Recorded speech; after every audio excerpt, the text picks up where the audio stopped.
Boom. That sounds nice, right? All right. Oh, you have a nice podcast voice. Shaka, Yeah. shaka. I knew you were a good interviewer, but Thank the you. voice is nice. Thank you so very much.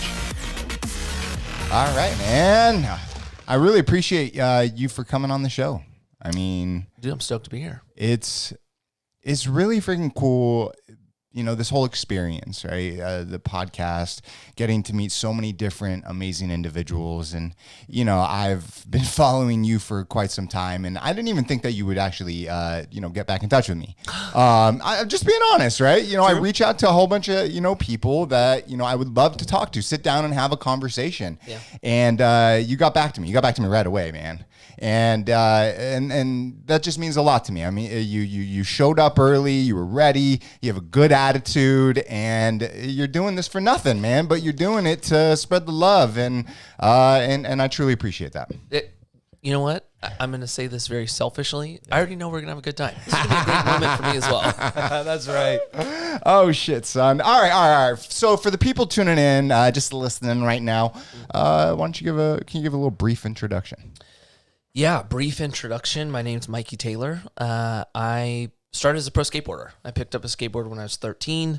I fell in love with it. I didn't want it to end, so I tried to prolong that into a career. I convinced companies to start giving me free product, and that led to them giving me money eventually, which was awesome. And then I hit a point where I realized, this is my dream, except my dream is going to be very short-lived. Yeah.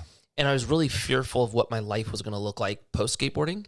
And so in an effort to not have the rest of my life be miserable, I tried to start companies and tried to prolong what I did in this moment and take that to the next stage of life. And that kind of was the beginning of my entrepreneurial journey. Yeah. And so now I'm, post skateboard career, about 4.5 years out.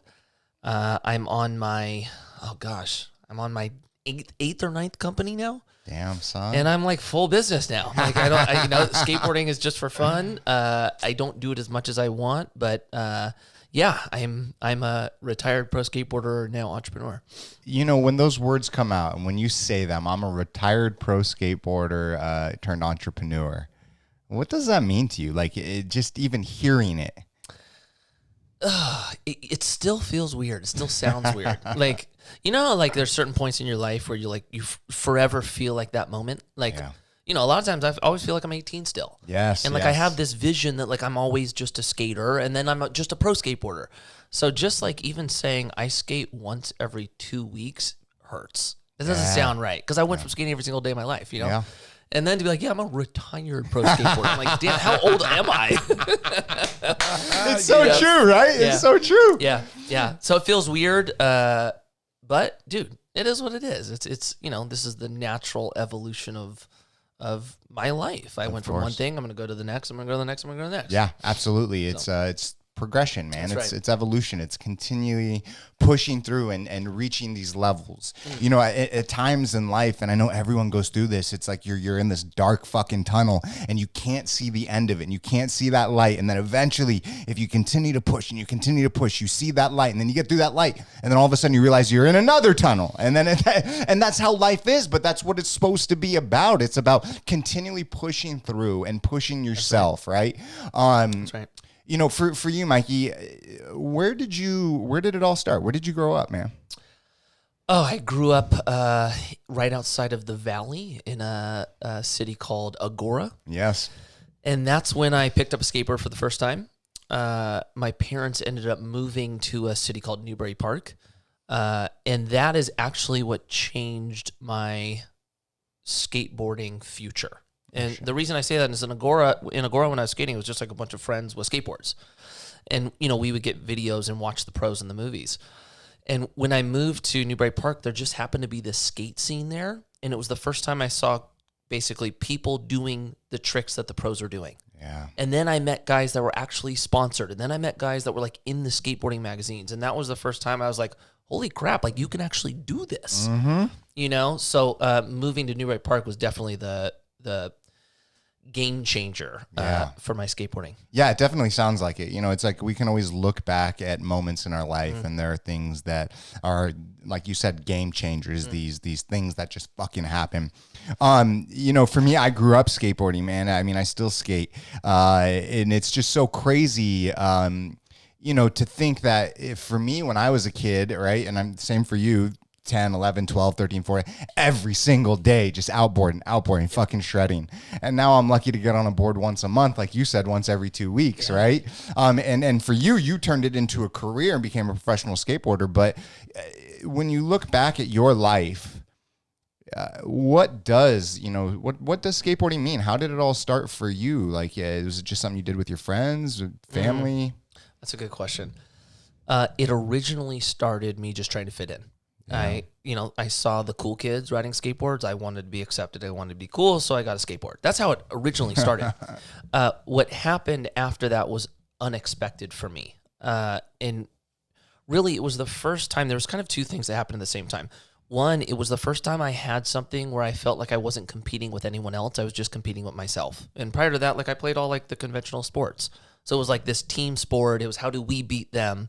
So I liked the individual element to skateboarding, where it was me against me. The other thing that happened is it was the first time I looked at the world differently than how I looked at it prior to skateboarding. And I say that because I saw somebody skate a handrail for the first time. And prior to that, I thought a handrail had one use. You hold this thing when you walk upstairs, you hold this thing when you walk downstairs, right? Yeah. And when I saw somebody jump on a skateboard, I was like, oh my God, how did you? I never thought that was possible. And then I started looking around and went, what else is possible that I'm missing? Yeah. And that was a big change. And just like, you know, maybe what I originally see isn't the only way to do it. Maybe there's a whole different, you know, element to this. And I was excited by that. So it was like those two things that really grabbed me in the beginning. And then the other thing was like, everything I had done prior to skateboarding was accepted. Like I played hockey, I rode bikes, like that was like okay to do. Yep. When I started skateboarding wasn't accepted. It wasn't cool. All the parents thought it was only for like, you know, troublemakers. Yep. And so I experienced a lot of my friends' parents wouldn't let them wouldn't let them hang out with me anymore because of skateboarding. And I hadn't even been doing it long enough for it to even change me if that was even a thing. Damn. Right? And so I was like, okay, this is weird. This is kind of whack. But also what happened was like, if you were a skater, you were so loved by other skaters. So like I experienced this like very tight-knit group of kind of our community. And like, dude, those things, they're hard to let go of when you experience it. Yeah. And especially at a young age, man, when you create that bond and that friendship with other people other than your family, man. Yeah. It's such a monumental part of every human being's life. But you know, skateboarding, like you said, right? You just started to do it to fit in. I gotta fix this shit. Sorry about that. Look at this shit. I just keep. I'm trying to put my fucking arms on. All right. So yeah, but it's so funny that you said that though, because that's exactly what I did. Mm-hmm. For me, I know how to fucking skateboard, but I saw some of the cool kids, or at least the kids that I thought were cool, right? And I wanted to hang out with them, so I convinced my parents to get me a skateboard. Yep. And that's I think that's how it happens for a lot of kids, but especially in our generation, right? It was looked down upon. Yep. It was such a negative thing, right? And it was like this culture of weed and fucking saggy pants and baggy pants and just like fucking up parks and things like that. But it was so much more than that. And I look at how everything has evolved now, right? Now we're the adults, right? Yeah. And so now we're building these badass skate parks and these fucking like I see the shit that's happening in Santa Clarita and I'm like, are you fucking kidding me? Yeah. There's a skate park in Castaic. There's all this shit in, in Canyon Country. And it's like, that's because the outcast kids, the misfits are now the adults, right? That's right. And it's this evolution. It's pretty cool. That's right. For you though, when you were growing up, did you not fit in? Were you bullied? Were you made fun of? Was that something that you went through? The bullying didn't happen until I started skateboarding, actually. Like prior to skateboarding, like I was one of the cool kids. Like, everybody, like I got along with everybody, felt cool, felt hip, like the whole nine, right? I didn't start getting made fun of until I picked up a skateboard, and then like everybody hated me, right? Like I was always friends with like the guys who played basketball and played baseball and played football. When I picked up a skateboard, like they became our enemies. You know, it was like the football players were like such dicks to us. Like I went from like, middle school was like all good. Like I had like girlfriends and all that, right? And then high school, like, dude, girls, nothing. There was nothing cool about skateboarding. So that was like a humbling moment. Yeah. And then also to add to it, like I moved, I graduated 8th grade in Agora, moved to Newbury Park in 9th grade. So now I'm going through this, like I picked up a skateboard. Now I'm a skater and people don't like me. And I'm going to a brand new high school. I don't know anyone. So I was like, I think that was really good for me. Like I struggled those first 2 years and like had to like make new friends and like had to be like, dude, I'm a nobody. Nobody cares about me. Everybody doesn't like me. Yeah. I think that built character. Of course it does, right? It absolutely does. I can only look back at my own life, and I was expelled out of every single middle school in this valley at the time, and then it led me to going to Hart High School, which I wouldn't have gone to, but I just got expelled so much that my parents, we had to like move and shit like this. I was just a fucking crazy kid. Okay. That being said, what that did for me though is it built a lot of character, right?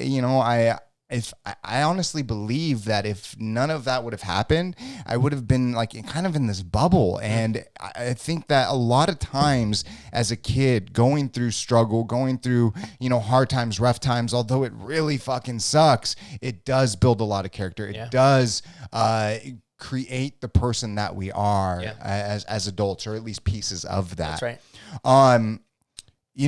For you, one thing that you said though is that skateboarding as a kid, it's not like a team sport, right? Where it's like you and a whole bunch of other people. Skateboarding is you and you and you and you only, right? And I think that it is really important to do those things. I talk about deflating the ego. A lot of times we let our ego get the best of us, right? And it's so important to be able to look within. And I was able to do that a lot. Skateboarding, just fucking going and constantly pushing yourself. Growing up when you were skating, what did your parents think of it? That's a good question. In the beginning, they were okay with it. They were just like, oh yeah, you like really love doing it. Like, okay, great. Yeah. It didn't become a challenge until I got to about 16 and my parents wanted me to get a job. And that was the beginning of, this. Well, let me say this. Your parents want what's best for you. Yeah. Right? Like, I get it now being a parent. Like, they just want to see your kids succeed. Mm-hmm. So, there was some pushback when they looked at me and went, look, you can't just skateboard for the rest of your life. Like, you have to, like, become an adult, right? I was like, okay, cool. So that was the push for me to, like, try to keep skateboarding, was I had to get a job. And so how I looked at it, I was like, look, if I get a job, I don't get to skate as much. I want to continue skating. So what if I can like convince companies to give me free product, and then I could sell that free product? Then I get money, and then like, what do I need a job for, right? And my parents were like, yeah, you should totally do that. I think they thought it was crazy, but they're like, yeah, you could do that. I love that though. So it was like, I needed my parents to put the pressure on me to go, okay, what do I have to do now? Yeah. And then that led to me getting free stuff. And my parents were like, how did you figure this out? And then I was like, okay, I'm good. And then, my senior year, it started becoming challenging because my parents always thought I was going to go to college. And now I'm starting to get the opportunity for my sponsors to start traveling, right? There was this big trip that one of my sponsors was going to go on the summer after high school to Europe. And I'm like, look, guys, like I get to go to Europe. And my mom's like, absolutely not. You're going to college. And I'm like, no, I'm not. No. You know what I'm saying? So I totally do. My parents were frightened at this point. I remember we would go back and forth about it. And, eventually my mom was like, okay, you know what? Like, she brought me into her room, right? We're going back and forth tonight. She brought me in her room. She's like, all right, you know what? I want to pray with you. Wow. Right? She's like, let's just put it in God's hands.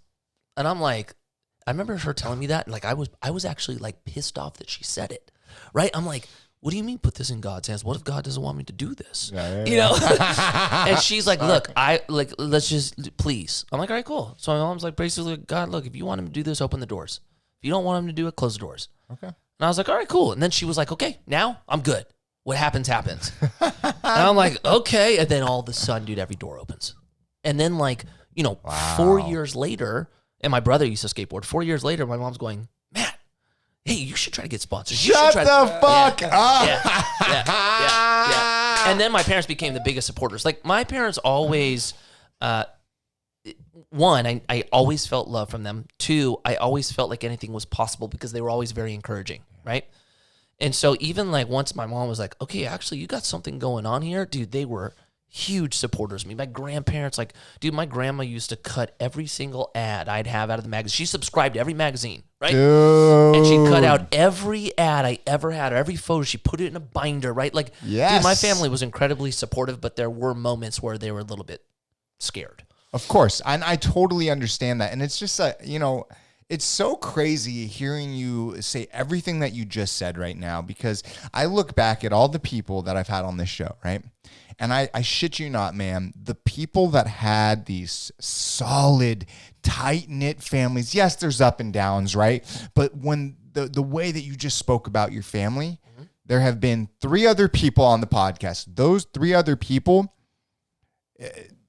they're doing well with themselves. They've created beautiful lives. They're doing exactly what they want to do. That's right. And to say that's, it doesn't I don't want to say it doesn't matter. I mean, there are people that have no parents, one parent, and that, become very, very successful, right? But the individuals that speak so highly of their family, it makes me feel good. Yeah. I personally didn't go through that, right? Yeah. I had a crazy life situation, and my father passed away when I was 17, but it built character and it built who I am today. And I am blessed to have at least 17 years with my father. That's right. Because it instilled so much in me that if I didn't have him, I don't know where I would be today. And even though I had him for a short period of time, it was the things that he constantly drilled into me. And although he was flawed, I guess all I can say, it's who I am today is a direct reflection of the things my father did when I was younger, things that he did and did not do. Yep. And those are things that I am grateful for, right? And so it's just so cool to hear, like, your grandma clipping out, every single, that's so fucking cool. I think it's actually even worth saying it again, because it is really important. You can still become great with or without a great upbringing. Yep. Right? But I if you have that, it is easier. Yes, it no is. doubt about it. Yep. So I am 110%. very, very thankful for that. Dude, that is such a, you're absolutely right. It's like you can have, you can grow up with that, you can grow without that, and you can be successful and be very happy either way as an adult.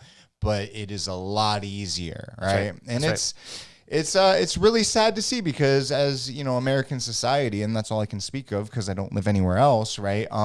It's definitely lost in a big way, so it's very beautiful to hear, right? And it's something that I am sure, because of your upbringing, it's the same exact thing. Like before the podcast, how you were talking about your family, how you were talking about your kids. It's just so beautiful to hear, man. Yeah. The San Diego thing, everything. It's just it's amazing to hear. So I love that. Thank you.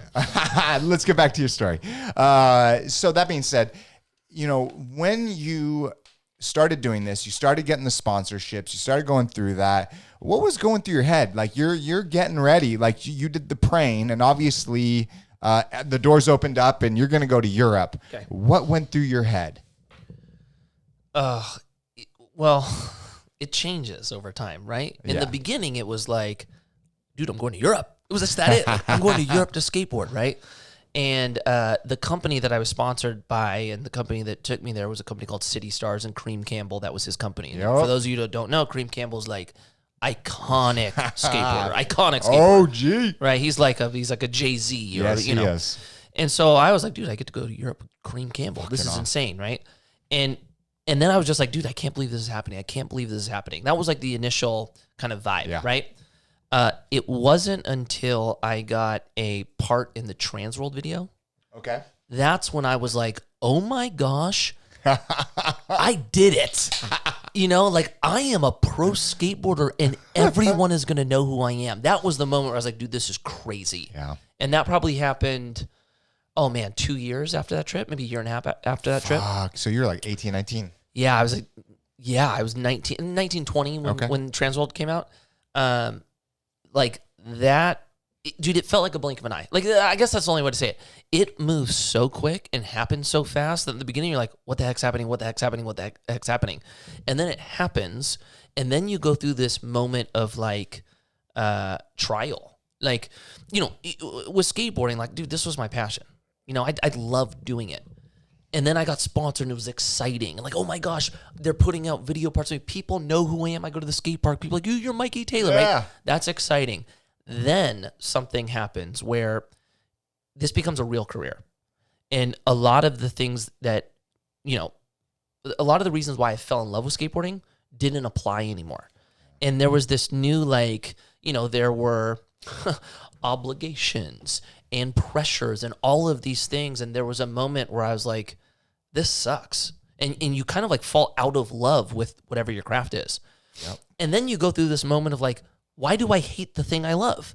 And then you have to find this new love out of it. So it's like, dude, I experienced every cycle, but in the beginning it was just like, this is crazy.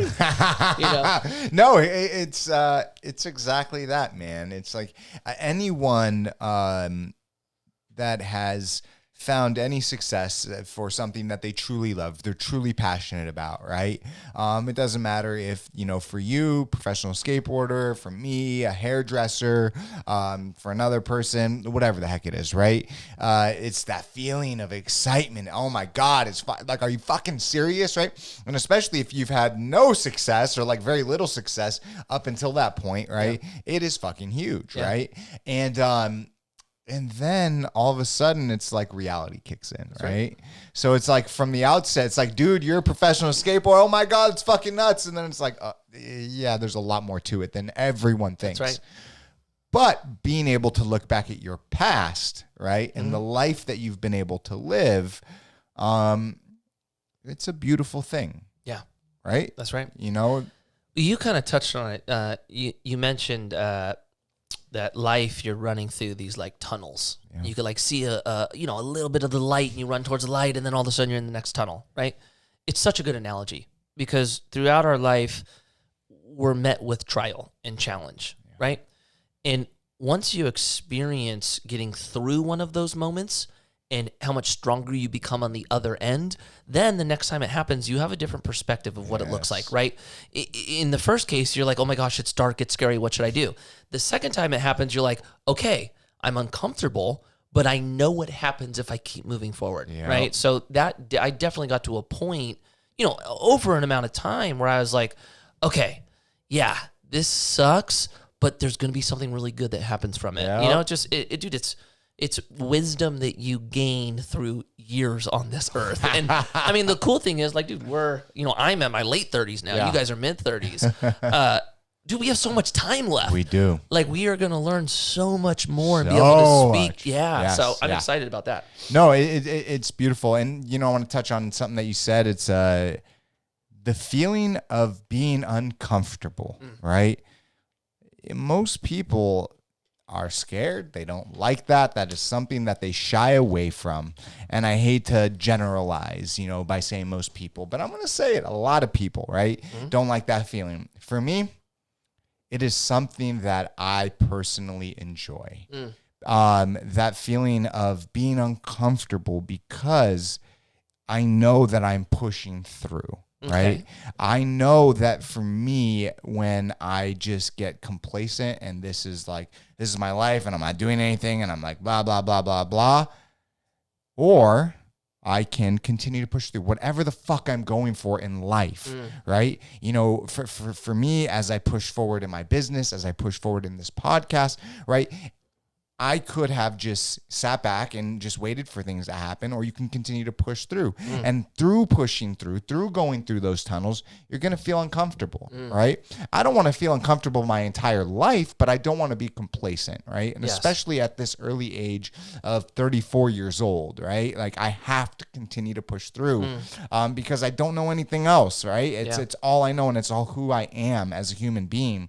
And I try to share it with as many people as possible, and some people will gravitate towards it and some people won't. But I guess that's really why I like this podcast is that, before I started the podcast, right, I was getting really just kind of comfortable and I was getting sheltered and I was getting closed off and I wasn't talking to a lot of people. And when my wife, for my 32nd birthday, 32nd, 33rd, one of them, birthday, bought me, no, 33rd, bought me the podcast setup. It wasn't this one, but it was like a 3-person podcast setup. I knew I had to do it because the year before for my birthday, she had bought me this like coupon. It was to have a session with a comedian that could help me write some jokes and shit like that. Because I wanted to try stand-up comedy, right? And I never fucking did it, right? Because I always want to try something new. I'm always like trying something new. And so this podcast, though, when she got it for me, I had to fucking do it. I knew I had to do it.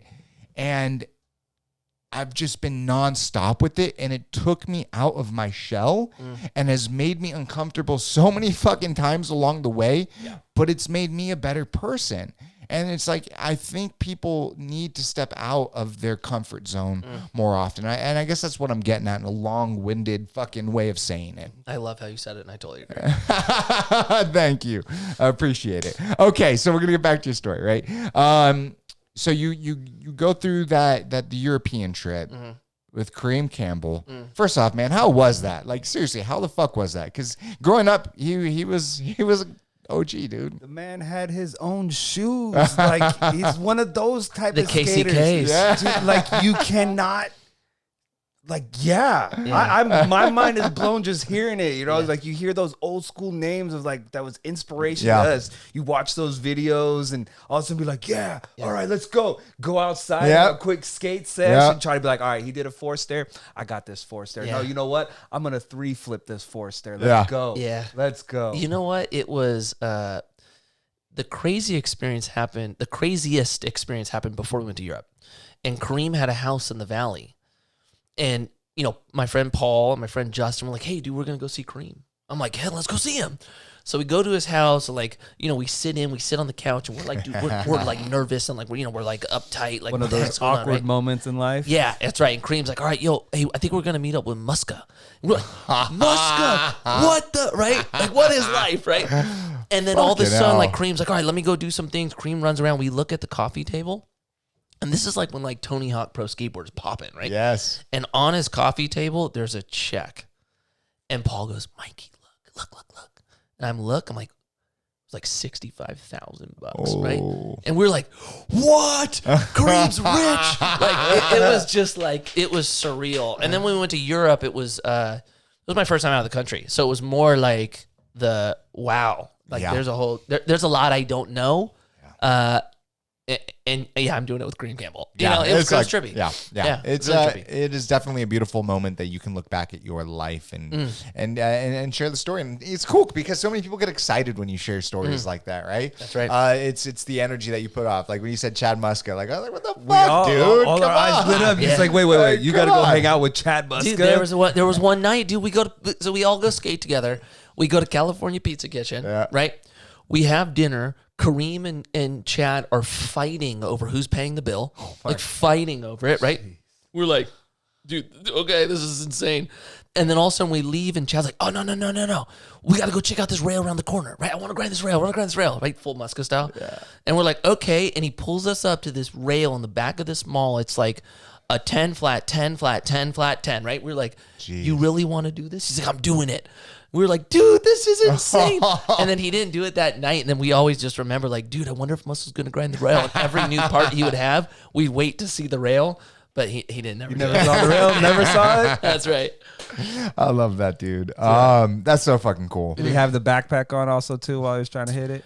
Oh, man. When we were hanging out with him, it was during the time of the backpack, the Ghetto Blaster. The yes, I had joggers. One of those backpacks with the speakers in it. Yeah. Yes. It was awesome. Oh, you had to. Yeah. You had to. That was it. Dude, when we were hanging out with Muska, it was like the height of Muska. D3, dude. What is it, the D3s? No, that was Dave Mayhew. Dave Mayhew. Oh, yeah. Muska had the secret password. Yeah, dude, that shit was OG, son. Yeah. I For all love the that 30-year-olds out here, Yes, 35-year-olds, you know what we're talking about. Dude, you have no idea how many times I look up that shoe and I'm looking That on Hot eBay Pocket. for a brand new fucking, but they never have them. They're always like $1,000 to buy anyways. Yep. That being said, man, that's really fucking cool. So when you came back from that trip, right, you're in your 20s, or 19, 20, right?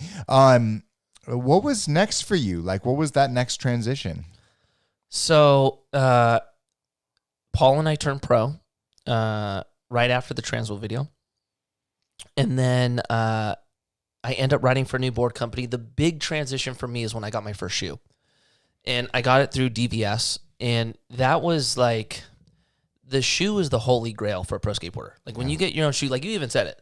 Like, oh, Kareem That's was a when shoe pro. when you make it to where you have shoes, Eric Costa. Like, you guys remember those ES Eric Costa? Yeah, you're viewed. That's right. Our God. You're a different type of pro skateboarder. You've hit the big level, right? Yes. So I remember I got my first pro shoe and I was like, this is it. I did it. This is it, you know? What happened though is I got my first royalty check, right? And in skateboarding, like, you know, we get paid a retainer. And then we get paid either a percentage or a dollar amount of every unit we sell with our name on it, right? Okay. And like with skateboards, you're not selling that many skateboards. So like the royalty check's not that big. Yeah. A pro shoe is pretty significant because now you have every shop that's buying, you know, multiple colors in every size run, maybe duplicate size runs. And so my first royalty check, I was like, this is a lot of money. Yeah. Right. And so I was like, how do I make more of this? And so I started getting really into basically the business side or maybe the product side of the skateboard industry. Okay, I have my own shoe. How do I market this shoe better? How do I connect with the audience better? How does everything that I can do here translate into more shoes sold? And I really started enjoying that process. Like we talk about like falling in and out of love with skateboarding. When I got my first shoe, I was falling out of love with skateboarding. Wow. What the new love became was the love on the business side of skateboarding. Really, really like gravitated towards that. And so that was like a big milestone for me because that changed what my mission in skateboarding was and even changed a lot of the decisions that I would, you know, make in the future as opposed to the decisions I made in the past. And it was all about basically how do I build my brand? Like when I meet people, how do I extend my network? When I meet kids, how do I make that an experience? It was just a new outlook. Yes. And so that was probably the next big moment for me was that shoe. Yeah. And then that's ultimately what drove me towards the entrepreneurial side, wanting to start my own businesses was that love for, you know, taking a vision of a shoe, you know, working with a team, bringing it to market, you know, telling a story. I loved all of that. That is absolutely incredible. Do you want to say something? The way you just take a simple thing and elevate it. That's right. Like you have a cheeseburger. Yeah. That's at McDonald's. That's $1.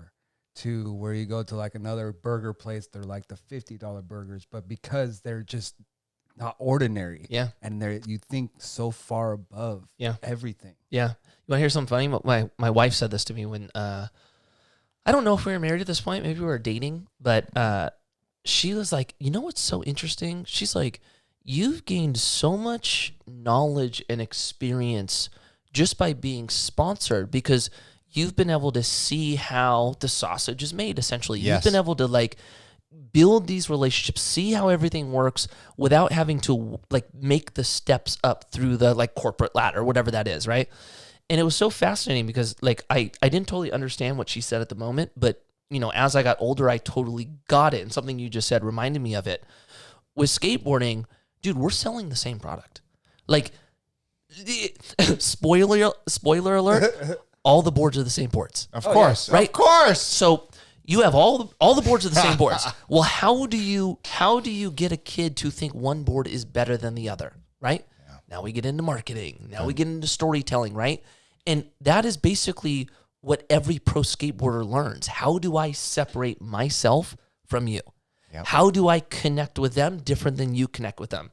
And that was a big takeaway for me moving out of the skateboard industry. And I just didn't realize the blessing it gave me was like, wow, like we understand marketing. We understand storytelling. We understand how to elevate a product, even when there's no elevation of the product. It's the exact same product, right? It's the same product. It's the exact same It is the same product. Look, right? Nike and Adidas are the same shoes. Yep. Right? Girl, Plan B, same shoes. They're all the same stuff. Yep, 100%, man. But with Nike... I don't know, man. You know, got these Nikes on. I won't say that they're all one shoe the same. Look, you ready for this one? Look, I worked for Nike. I'm going to hit you over the head right here. You ready? You ready for this one? When I was a kid, and I want to know your guys' perspective. When I was a kid, I bought Nikes because of Michael Jordan. Yep. And when I put those shoes on, I thought I ran faster and jumped higher. Yes, 100%. Remember the pumps back That's in the right. day? I pumped myself up. Reeboks. Whatever, I don't give a shit. I pumped myself up with the Reeboks, but the Jordan one was the big Yeah. one for me because when those things went on my feet, I believed that I was faster and that I could jump higher, right? Yeah. Did that shoe really make me run faster, jump higher? No. No, but Michael Jordan made me believe I did. But hold on. You're absolutely correct.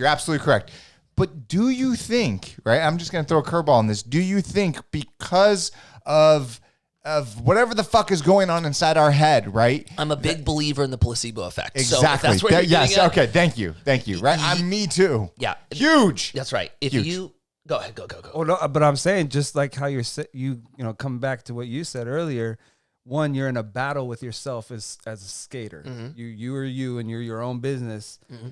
But then, just like as Jordan does, as other, Allen Iverson, all these other people, same product, but the story that they tell, right. what they create. And yes, even to my son, I bought him his first pair of Jordans, and that's put those little Jordan 3s on, and I shit you not, he ran almost all the way out the store. They probably thought he was going to steal them. But he said, "Daddy, did you see how fast I ran?" Yeah. That's right. Look, it's so true, man. Like I put on Andrew Reynolds' shoe and thought my kickflip was better. Yes. It's how it works. But it's an inspirational thing. Yes, ideally the placebo, everything's just the same, but what it creates and if it can light the fire under your ass to push yourself forward or more like, okay, I'm teaching my daughter how to, skate myself right now. Okay, you got the ollie down. I think this is where you're going. I'm going to just sabotage it. The craziest takeaway from this is if you believe that you run faster with those shoes on, you probably run faster. Yep. Right? So the secret is you've got to figure out how to believe something even when everything inside of you is telling you it's not true, right? Because I really, really do believe in the placebo effect. Yeah. If you believe it's possible, it's possible. Yes. If you don't believe it's possible, it's not possible. Yep. But the reality is still the same. Yeah. Right? So dude, the placebo effect plays a huge one. Because, dude, I put on Reynolds and all of a sudden I thought I can kickflip better, and I tell you, I could kickflip better. You did. Why? You just did. Because Why? I believed I could kickflip better. Isn't that crazy, though? It's like, because I believed, right? Mm-hmm. We can believe in anything, right? But at what magnitude does a person truly believe that they can do something, right? And then it comes down to actually putting in the work and the effort, right? That's right. But that initial just experience that goes on in our fucking brain, yes, I can jump higher. Yes, I can kickflip better. Yes, I can do this better. Mm-hmm. It is fucking crazy how those things happen. That's right. So when you got, all right, we're going to bring it back to you and your story, right? When you got that shoe deal, right? You got that fucking shoe deal and you started making a little bit of money and everything, you said you were falling out of love of skateboarding. Did your love come back for skateboarding or did it just go off completely in the other direction? It eventually came back, but it came back in a different way. The original love I had for skateboarding when I was a kid went away. Yeah. New love was created. Right? I really, really loved the business side of skateboarding. And then I loved doing the actual craft, but it was because of the purpose of the business. That it was part of the plan, right? When skateboarding ended, the challenge was the love that got me through, 25 to 34 was really the business side. Then when the pro career ended, the business side wasn't there. And the love I originally had from skateboarding wasn't there either. And so now, and dude, I've talked to a lot of people who were pro skateboarders and not now, that have been not for a long time. And all of them say that the love that you had when you were a kid comes back. It just takes time. I guess it hasn't been a long enough time for me yet. Maybe when you're like in your 40s and 50s. Because I force it, like truthfully. Like when I go skate, like I could very easily right now go 6 months, not step on a skateboard, and not even think about it. Yeah. That's definitely the space I'm in. Isn't that crazy? Very, very crazy. It's fucking weird, right? It doesn't sound right coming out of my mouth. Yeah. Because I was obsessed for 25 years. Yeah. It's anything, man. Like for me, I am at this point where I don't do hair anymore, right? And for the past 8 years, no, I don't. That was one of the saddest moments in my life recently when Brock said that he was no longer going to be cutting my hair. Yeah. I literally kind of crumbled a little bit, and then the icing on the cake is when he said that he'll still cut my son's hair. Yeah. You ready for this one? I'm going to build on that. That sucks. I'm going to build on that. I come in and like, dude, you notice your hair, man. You know that. Your hair is beautiful. Thank you. And then we're doing a podcast. I'm like, damn, if I would have done this right, I'd be getting my hair cut during the podcast. I know. So maybe you got something there. I walk in a mess. We have a great convo. Yeah. I walk out fresh. I seriously thought that in the middle of our interview. Like, dang, I did not play my cards right here. No. Look, Hey, will you come do the podcast? Will you cut my hair during it? Yes, then yes. There you go. We could do it so like a combo deal. That's Okay, right. we'll progress because, like he said, though, also too, the reason why he is here today is because we saw him, and I can vouch for that 30-minute haircut. Yep. That turned into a 2-3 hour haircut because we would just sit there. Yeah. We would talk. That's right. My wife would get mad at me. She's like, you're out longer than a woman would be out. Yeah. And I'm like, I'm sorry. It just the conversations. But then what happens is he cuts her hair and she's gone for that long. And I'm like, what happened? Now you understand. That's right. That's right. It's just, but getting back to the point is like, for so long, like when I first got in the hair industry and I started finding success, it was just fucking amazing, right? It was just the most beautiful thing because I had never felt anything like that before in my life. Before that, I was selling fucking drugs, and that's what made me excited, and fuck that shit now. That being said, I never thought I would get to a point where I was like super on the creative side. But now I am completely running my business, and I've just branched off onto the business side in the past 5-6 years. And then the past 2-3 years just fucking exploded.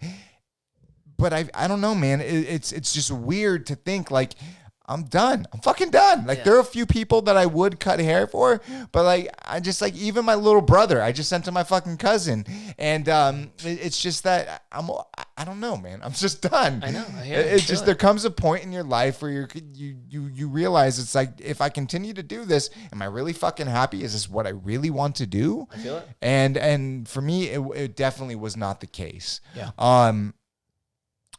So we'll bring it back to you. It's like. As probably most people know, or not a lot of people know, I guess probably not a lot of people know, we're not taught a lot about finance, in life. No, we're definitely not taught a lot about finance in life. That is a fact, right? Growing up, going to high school, all of that shit, it's like you're not really fucking taught. You're taught the same shit over and over again, just delivered differently, right? Yeah. Like we said earlier, is like, after the 3rd or 4th grade, it's like everything else is, I don't want to call it bullshit, but it's bullshit. When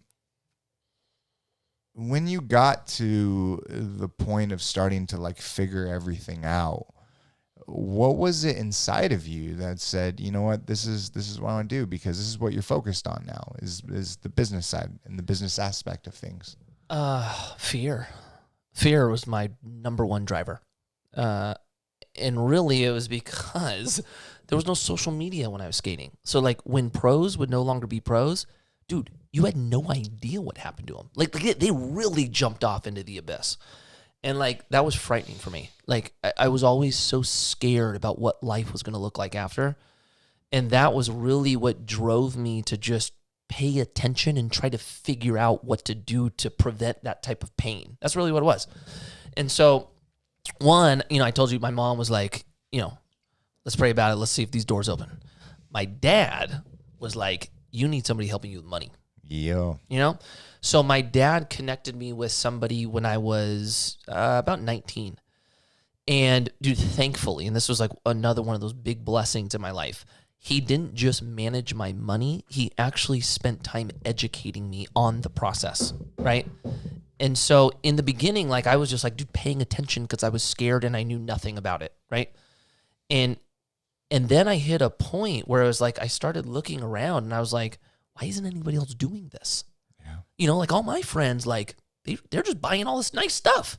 You know, and I'm sitting here driving, you know, my 92 Civic hatchback. I'm like, am I doing it wrong? And then basically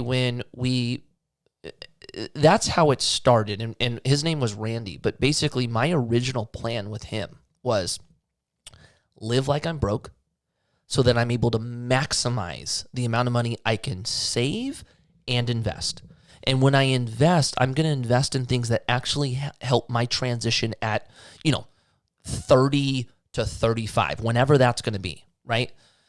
And then all of a sudden, like, years later is when the entrepreneurial stuff happened. So I originally thought it was just like, okay, be disciplined, be smart, get my money to work, my career's going to end, and I'm good. When I started my first company, that's when things started changing, because now I felt like I had confidence in succeeding after skateboarding. And I think that's why I was so disciplined in the beginning with my finance, is I seriously didn't know how to make money. Like, I was making money because I was a pro skateboarder. Yeah. I had no idea what that was going to look like after. So I was like really concerned, like, dude, I'm not going to make any money. I get that. And so starting my first company was it added a lot of confidence, because I started realizing that I did have a skill set that could translate outside of skateboarding. But all of that happened because of fear. It was all fear of the unknown. It's being uncomfortable. Really uncomfortable. Really uncomfortable. Exactly. Yeah. Right? Yeah. It's fucking crazy, man. It's so crazy how those things happen, right? But it transitions us to that next part of our life. At what point, at what age, let me ask you this, at what age did you invest into your first company? How old were you? Well, I started when I was probably 19. Somewhere between 18. It was probably 19. And dude, my first investments were like, Roth IRA and, mutual funds. It was very standard. Yeah. I didn't make my first investment into like an alternative or real estate or a startup. That came later. That was like, oh gosh. I started when I was 19. My first investment into an alternative was probably 25. What was it? I'd say real estate. Real estate. Storage units. Tell me a little bit about that, because I saw a post that you recently did, or maybe a little while ago, that you did, talking about a new spot that you got, right? What is the thought philosophy behind that? Okay, so what is it now, or what was it then? Okay. It's changed over the years. Okay, let's start. What was it then? Okay, what it was back then was... I just like that. Can you get a couple more of these? Thank you. I'm going to have one with you guys. There we go. Thank you, bring, boys. bring a few Thank in. you, boys. Yeah. So basically, back then, I didn't know a lot. Randy was just trying to create these principles and disciplines within me. That's what he started with.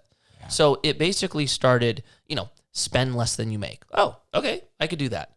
And then it was like, you have to create a budget. So you need to start putting purpose behind dollars. Oh, okay, cool, right? And then it was like, pay yourself first. And all of that was the beginning. When it came to like actually investing, that came a little bit later. And he started talking about compound interest, or even interest in the beginning. It was like, if you put your money into certain things, they have to pay you for you putting your money there, right? And I was like, ooh, that sounds cool. Like I get paid to do this, right? When I invested in real estate, I didn't understand the complexity at which they were doing it. What I understood was they go out and find something that's distressed, right? What they were doing at the time was buying dark Kmarts, or when grocery stores would go dark, right? So I was like, oh, okay, cool. That sounds cool. And then we converted into storage units. I'm like, okay, that sounds cool. And then we rent up the storage units. Oh yeah, okay, I get that, right? And then we pay our debt, and then we have money left over, and we give that money to investors. Cool. This sounds rad. That was all I knew, right? But what I did know was I had, 6 years with Randy prior to that. And Randy, what he did as well was ran real estate funds. They had 2 real estate funds that they ran. So I already had a built-in trust with him, great relationship. And then once I had that opportunity, I was like, hey, man, I really, really trust you. You say this is a good investment for my career. Let's do this, And then I started basically realizing or seeing the fruits of it, right? I started getting money that started coming in. I was like, wait, I'm getting paid every quarter? I'm not even working? Yeah. And then it was like, there would be like a refi. There'd be ooh, this is cool. That was the beginning. But what was very important for me was I started seeing how the process worked. Yeah. And I wanted more of it. Yes. And that was encouragement for me to go, okay, really buckle down on the savings so that I could put more money into this stuff. Dude, that's how it started for me. Man, that is absolutely amazing. Yeah. What? Because now that's a very different understanding of real estate that I have now. So now I can tell you a whole different story about storage units. Or do you want this one? No, this is cool. This is perfect. There's options or a Modelo. Okay. No, it's perfect. Okay, let's go back into it. Yeah. So I guess it doesn't matter back then or now. What is it about storage units, right? Like, why storage units? Okay. Well, I'm going to tell you why I like storage units now. Yeah. Because back then it was just, hey, they're doing it and they seem to be working. Storage is an asset class that kind of performs well always. And I think it comes back to human behavior. Like, we don't want to get rid of stuff. Yep. Right? So regardless of us doing well, of times of trial, that's the last thing we give up. And so even if, like, let's say, let's say there's a correction. We're in a recession, right? And what happens? People downsize. People are going to rent.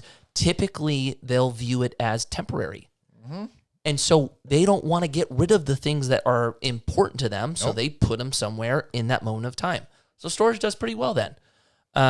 What I really like about what we do is we look for distressed assets that are basically at discount.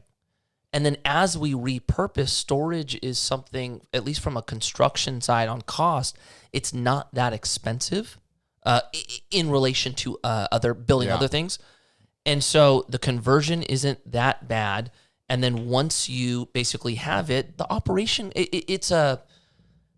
the way we do it, I think is built to succeed always, essentially. That's absolutely amazing. I mean, it just makes a lot of sense, right? It's like how big of a property does one need to get if they want to go down that rabbit hole? Oh, that can be all over the board. We have, like, one of our properties is about 250,000 square feet of just rentable storage space. Yeah. That's a pretty big one. Yeah. Definitely. But how we do it, though, like, I was investing with them. So they would bring a bunch of investors in, and everybody would put their money together to be able to participate in these bigger assets, right? That was always my experience. And so that's basically the company that I do now. We have a fund that people get to invest in. We basically big up our dollars together to participate in bigger opportunities that we couldn't do individually. So for you, right, it's like, okay, you want to get into storages, or let's say apartment buildings, right? You're like, I want an apartment building. Well, you're probably going to save a lot of your money to buy a duplex or a fourplex. Well, with apartments, when you get to a certain size, there's a lot more efficiencies that happen because of it, right? Yeah. So a lot of times you're trying to get into those bigger deals. Well, dude, you started a duplex. How long is it going to take you to get into your 100 unit? Yeah. It's going to be a good amount of time. Yes. I always took the approach of, like, I want to get into the 100 units right now. Yeah. Okay. I'm not going to own the whole thing myself, but I'm still going to get a great return on my money, and I get to be a part of a property that performs well because of that scalability. Yeah, definitely, because of its size, because of the people that are coming into it. I find that fucking fascinating. We'll talk more about that. Okay, so once again, I want to bring it back to your story, right? So we're probably around your 25, right? Got the shoe deal, all of that, right? So what came next, right? Because you still had 9 more years until you retired, right? Yeah, this is a good story. So I was telling you that I fell in love with the process of selling product, right? Yeah. Well, with DVS, I was like enjoying it so much. I was like, I want to be more than a skater. Like I want to be involved. I want to work on design. And I came up with this whole plan, called the president of the company. And I was like, hey, I want to meet with you. His name's Tim Gavin. I love him. He's like sweetheart. One of my close friends now. And I was like, all right, Tim, this is what I want to do. I want to help design shoes. I want to help sell them. Like I have this idea. I can be like, help new kids come on. Like I want to be like a hybrid, like pro skateboarder, but also like part of the, development. And he looks at me and he's like, doing this, nodding. And I was like, okay, so what do you think? And he goes, no. Oh, shit. And I'm like, what do you mean? He goes, dude, what the hell are you talking about? Just go skateboard. What are you talking about? Go skate. And I remember leaving that meeting like very discouraged. And when I got in my car, it was the realization that I wasn't going to ride for DVS anymore. I was like, this is over. Wow. And I didn't quit right there. It was just like I knew it was over. And then one of my closest friends, named Heath Brinkley, took a position at Etnies. And they brought him on to kind of revamp their team, right? And he knew what I was going through. And he calls me and he's like, hey, dude, I have the opportunity for you to be more than a skater. And I'm like, yeah? And he goes, yeah, I want you to come ride for Etnies. I was like, ooh, really? Etnies? And he goes, no, look, dude, I want you to be involved. I want you to help me build the team. I want you to help me, create a different type of product line. Help me design the shoes. Like, let's revamp this thing. And he's like, dude, this is your future. Like, this is where you build the next thing in your life. I'm like, I'm in. Let's do this, right? And then basically I had the realization that I wasn't good working with people. Like, like my thought of like how you get things done was very like authoritative. Like, do this, get this done, make this happen, right? And I'm like some skateboarder like barking at like designers that have been there for a long time. Yeah. And so like there was this moment where like we were working on shoes and like dude, we're on our like third sample run, and I walk in, into Etnies. I'm looking at these things. I'm like, these are trash. And like, they're like, what? And like at the time it was like Etnies, S, and America, kind of all the designers worked in the same room, right? Oh, shit. And I'm like, dude, these are trash. I'm like, well, but this is trash. Throw it in the trash can, right? And they're like, dude, we thought they were pretty good. And I'm like, exactly. Like, you're trying to get to good. I want to get to great. It was this one. I want to get to great, right? And I'm just like yelling at him, right? And so I leave there. I get a call from Heath Brinkley, and he goes, what the hell did you do today? And I'm like, what happened? Like, I'm like, what? And he's like, did you throw the shoes in the trash and tell the designers that these suck? And I'm like, yeah. And he goes, dude, you can't do that. And I was like, and dude, I was young. And basically, when I heard that, I went, yep, I've got to start my own company. Right? Like, as I heard it, I was like, I'm just a skater. These guys view me as a skater. Of course they think I'm tripping. Yeah. Right? They're always only going to view me as a skater. I need to do my own company. What I really laugh.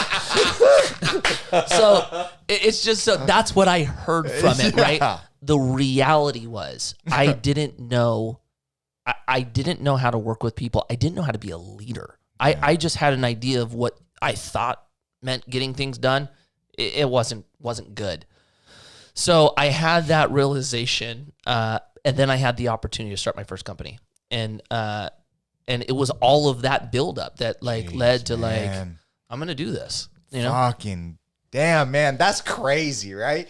That's we look back at moments in our life. If you like, dude, my close friends like Paul, Sean Malto, like, if you ask them about my life, they laugh every single time because they knew me. I've been friends with Paul since I was 14, right? So he knew me like, young kid, crazy, like walking into Etnies, throwing stuff. He knew that side. And then I had a moment in my life where I changed. I was fed up with who I was, right? And then he's known that side for the last 10 years. So it's like, dude, there was like I lived two different lives throughout my career. And what's interesting is you can see it in a lot of the videos. Like, you could see this change that happened where I was like pissed off. Like all the videos had me like, throwing shoes and breaking boards. And then the second half of my career, all you saw me doing was like laughing and smiling. That's you know? amazing. What was it at that, like, if you were to ask your friends, if you were to ask Paul, right, what would he say it was that changed everything? Paul would just say, you just changed. Okay. What would you say? I had a moment where it happened, actually. Take mushrooms or something? No. This was, dude, I'm at a Etnies Christmas party. Okay. Right. And, you know, dude, I'm drinking. Yeah. We're staying at a hotel down there. It's like 2 a.m. And, you know, all my friends are like, let's walk back to the hotel. I'm like, all right, let's go. So we start walking back to the hotel. I don't know why this happened. As I'm walking by, I'm just thinking about my life, thinking about who I am. And I remember like having this moment where I was like, I don't like me. Like, this guy kind of sucks, you know? And it was so funny. Like, I'm walking, like I'm I'm pacing with everybody, right? I start thinking about my life. I start taking slower steps. And then I'm like, dang, I'm not that great. Even slower steps, right? Puts me into a pause, right? And it just so happened to be under this light, the street light, right? So it's 2 a.m. It's foggy out. My friends just kind of keep going off into the darkness. I'm under the street light, straight out of the movies, dog. I swear to God. Tell me why I'm literally picturing this too. Right, right? It's straight out of the movies. This really happened. You're envisioning it, right? And all of a sudden, I sit down on the curb, right? I'm in tears. I have this moment. Epiphany. I'm like, this isn't who I'm meant to be. I'm not supposed to be here complaining about everything. I'm not supposed to be this guy that's just like mad. I'm meant to be joyful and happy and just like love my life. Like, this isn't me, right? And it was just like this moment where I was like, I have to change or I'm not going to live the life that I'm supposed to live. And so I was like, this is it. This is the beginning of the new me. Wow. And I walk back to the hotel, right? I'm like about to go to sleep, and I'm just telling myself, it changes now. It changes now, right? So I wake up the next morning. I'm like, this is the new me. I tell all my friends. I don't get mad anymore. I don't throw my board, right? I was just like committed. And then, dude, next day I'm throwing my board again. I'm like, what the? Course. You know, and basically, but what happened? I was like, you know what? I need to start making steps to be the person I want to be. Yes. And so I had this game I started playing with myself where every day I was going to find something good in a bad situation. Just one thing. And even if I have to like make it up, I'm going to do it, right? Even if it's just like, I'm happy like I woke up today, right? Which is actually a great blessing. It's a fucking but I was like, thing. I'm just going to, that's what I'm going to do, right? So that started happening, and it was like, dude, sometimes it was a stretch, sometimes it was easy. And after doing it long enough, what happened was bad things would happen, or something like that I viewed was a bad thing would happen, and I wouldn't even have to play the game anymore. It was all of a sudden I would go, well, this is the positive from it, or this is what could be learned. And it changed my joy in a lot of ways. That was the beginning of the new me. And then that lasted until my career ended. And then I had to go through basically it all over again. All over again, right? Right. Yeah. We'll definitely get to that point very soon. Yeah. It's so crazy, you know, because a lot of times we think when we want to make these drastic changes or we have these big dreams, right? And we just go for it. Like, it's like, I'm here's the dream, and I'm just going to go balls to the walls for it, right? Every single time, it doesn't fucking work. Yeah. Why? Because in life, you can't go from point A to point B just fucking jumping over it, right? Very seldom, like very, very few times does that happen. A lot of times, it's a little bit, a little bit, a little bit, a little bit. And that's why, for me, especially in the past year, I've done this thing where it's like, all right, I have this dream, I have this goal, I want to do this, right? And I'm going to break it down. I'm going to break it down in 8 chunks, 10 chunks, whatever the fuck it is, right? And it's just like, what is my goal? What is my dream? That first one. Then that second one. And then the next thing you notice, it's like, fuck, I'm just one chunk away to that dream or that goal, right? Yep. And so it's like, yes, have big dreams, but be realistic, right? And so, but that story that you just shared, you're walking, you know, fuck, go get under that crazy? light, and then all of a sudden sit down, right? Is that crazy? It is fucking nuts, because at that moment, everything changed, right? It didn't change overnight, right? The next day you threw your board, or 2 days later you threw your board, right? But that's where you started looking at life differently for the next, 5 years or 10 years, right? Going through that process, right? You hold on to that story. I'm sure this is not the first time you've ever told that story. What is it? Why is it that like that moment you can look back and change? What do you think happened right there? Was it, God? Was it, an epiphany? That's what I think it was. Just the God? Like just conscious of your actions now. Yeah, I'm a yes, to me, I think it was God. Okay, I believe it. For how I view life, anything I ever do that is great, I think it's because of him. Yeah. And everything I do crappy, that's usually because of me. But honestly, how that moment happened, I couldn't have done that. I didn't have the clarity. There was nothing about me that could produce that type of result. Couldn't have happened. Yeah. And so experiencing it and then experiencing the change that happened, like, dude, like I'm a pretty strong dude. I don't think I'm that strong. That's amazing, man, because I had asked you if you were on mushrooms, and you said no, right? I could have understood if you were on mushrooms because mushrooms really help deflate the ego. They push a lot of things forward, and it's changed a lot of things in my life, and I attribute the man I am today for a lot of reasons, but if I was going to break it into 3 reasons, one of them would be psychedelics. As an adult, 100%. If you listen to this podcast, you've heard me share the story, everything from not killing myself to changing my life to fucking becoming who I am now as a human being. That being said, for you, man, if you believe in God, you don't believe in God, that doesn't matter. Whatever happened at that moment was so beautiful, and for me, I don't know. Like, I don't know what happens after this, right?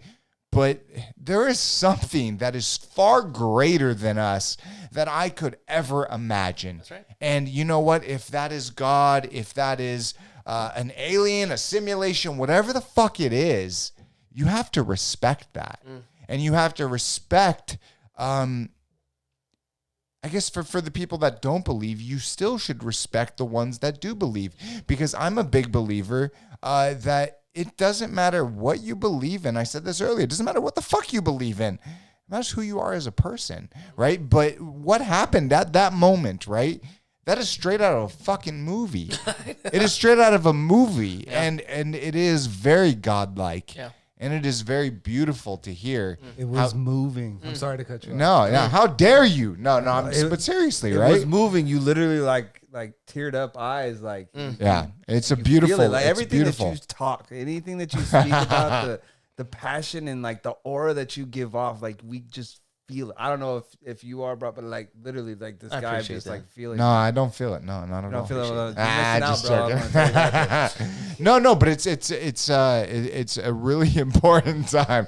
He knows I'm just fucking with him. You know what's funny is, real quick, side note, is my my editor was like, Brock, I know you're fucking with him, like you or Daniel. He goes, I know you're fucking with him, but I'm telling you, sometimes people listening, they might not think that you're fucking with them. And I'm like, shit, man. And as I said that, I was fucking with you, right? I was like, oh shit, I did it again. I've been so good. Yeah. And he knows I'm just a sarcastic fuck. Come on, but like you're saying, find that silver lining. My creation is sunshine and lollipops. It is sunshine and lollipops. If you go to, shout out to Kaiser Hut, never mind. If you go to like the hospitals that I've worked at, you say sunshine and lollipops, they'll ask you, how do you know me? I love that.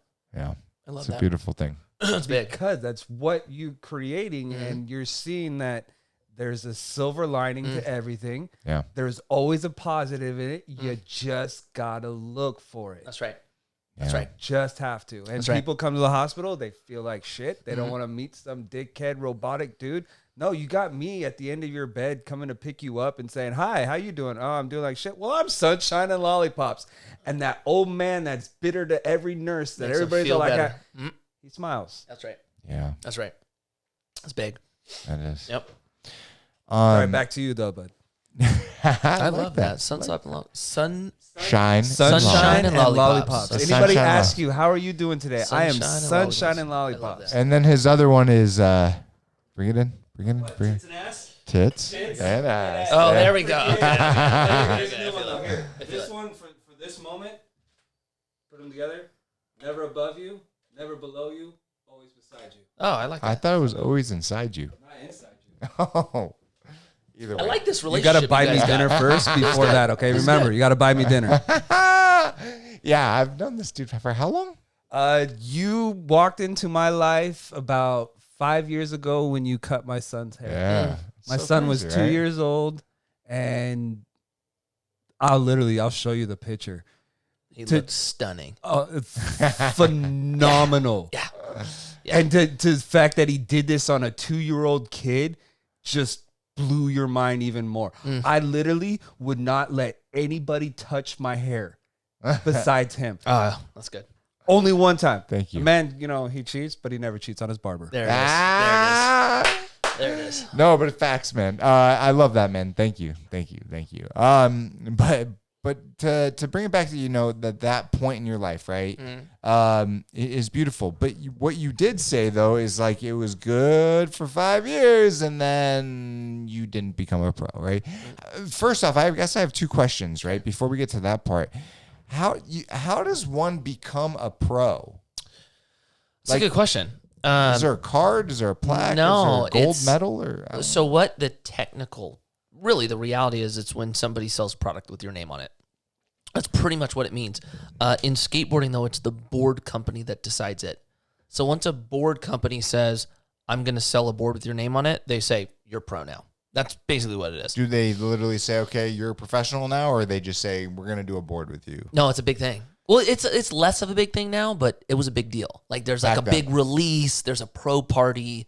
Yeah, so it was a pretty special thing. Do you feel like kids today are shortchanged on that shit? Like, because Well, it's just social media? I think so, but it's a different time now, right? I think for us, like we live in this moment, and that moment is special for us based on all the things that we were able to experience. And then anything that changes, we view the next thing as, well, you didn't get to enjoy it like we did. Yep, always. But it's like, dude, it goes back to like, we were meant to do the thing that we're doing in this moment. Yep. And the new generation was meant for this moment, et cetera, right? Yeah, So I don't think they think they're missing out on anything, but through our perspective, hell yeah, they're You're missing like, out. yeah. But then Yeah. it's like goes back to that point. It's like back. We're the in- OGs now, yeah, though. It's like, yeah. dude, you guys are missing out on like VHS. Yeah. You know what I'm saying? Like this social media stuff's crap. It's like, that's just how it They're goes. like, It's no. draining, and that's all that it is. It's just Yeah. a fixation Yeah. now. You're like, Yeah. you guys we were don't get saying- to like open and read a magazine? No. You guys swipe on You the just phone. swipe This and is then- yeah. whack. But they're like, no, dude, why am I They're going to not- buy a piece of paper? Why would I do that? I have to Well, throw it it makes away. I have sense. to- I mean, come on. Like, I don't know. I'm a huge believer in Bitcoin, right? And it's like a whole bunch of people were saying that shit, son. And I've been investing in for years now. a good And I've been combo. just like, and it's, I don't know. Like, They hit I- 30, it's at hit 30,000, 40,000. 40. And Ethereum is almost at all-time highs as well. So it's like crazy, man. But it's, a lot of times the older generation, right? I guess we'd be the old generation now, get so stuck on like, well, this was great, this was awesome. And yes, you're absolutely right. Opening that VHS, opening the fucking magazine, fucking brilliant. It's just so brilliant. It's just different, right? That's all it is, right? And are they missing out on something? Probably, for sure, right? But to them, it doesn't matter, It's like next. So, before you decided to retire, right? Had you been a dad yet? Were you a dad at that point? Yeah. 2 kids at that point. So you had 2 kids at that point. How old were you? Oh, 30. I remember. No. It's 34. When you had your first kid? Oh, when I retired. When I had my first kid, I was 30. Yeah, I Yeah. was just speaking out of context. Yeah. Sorry. Yeah. I do that often. My wife Yep. kills me for it Yeah, all me the time. think we I'm all, like, you admit can't to read that my one. fucking mind? Like, Yeah. seriously? Well, you didn't see that? You didn't hear it already? Like, fuck. Okay, so but you were 30 years old when you had your first kid. You were skating, right? Obviously, you were skating. You were pro. 4 years later, you decided to retire. What goes through a man's head that has been a professional skateboarder for a decade plus? Like, that yeah, I don't know, man. I just any sport, right? To the decision to retire is hard. So it was made easy for me. I like that. I had surgery on my leg, December of 16. I got a call February 1st of 17, and my sponsors let me go. And so they let me go early too. I had a contract for longer than that. So I planned the surgery with them.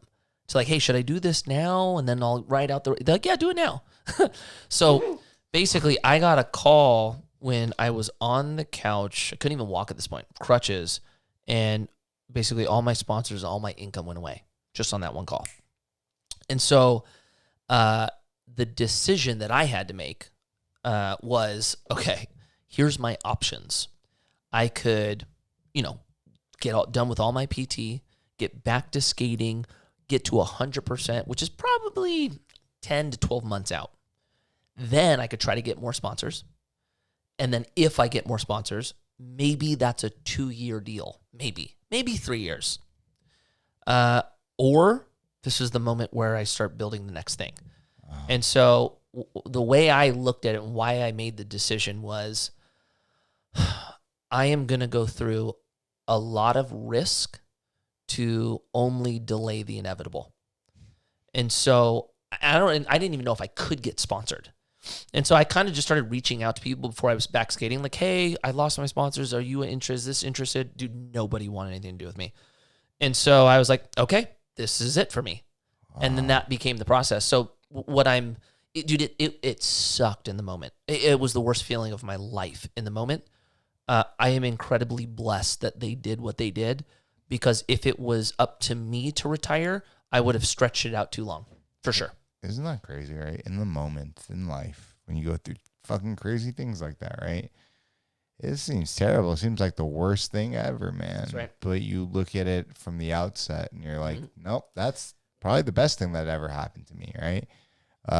But still, in a nutshell, it's shitty and bullshit, man, that they fucking did that. But it goes back, it goes back to the tunnels, right? Yeah. When it happened, it was the worst. Yeah. Worst pain I've ever experienced, darkest moment in my life, the worst. Yeah. Right? Now, I am so thankful for that moment. That was, maybe it will go down as the biggest blessing that happened in my life. So it's like, you know what I'm saying? If you get through those moments, they become blessings. Dude. If you give up, they become catastrophic. 100 hardships. If you just give up on it, that's your hardship. That's right. Yes. That's right. So it's like, if you think about it, man, it's like, it's our choice to make the good things bad, or it's our choice to make the bad things bad. Yeah. It's all our choice. So it's like, that was dude, when I tell the story, I've never had anyone go, damn, that's pretty cool. Every single person has the same response you have. That's whack. It was whack. It was whack, right? No. How does something whack turn into a blessing? The biggest blessing of my life. Yeah.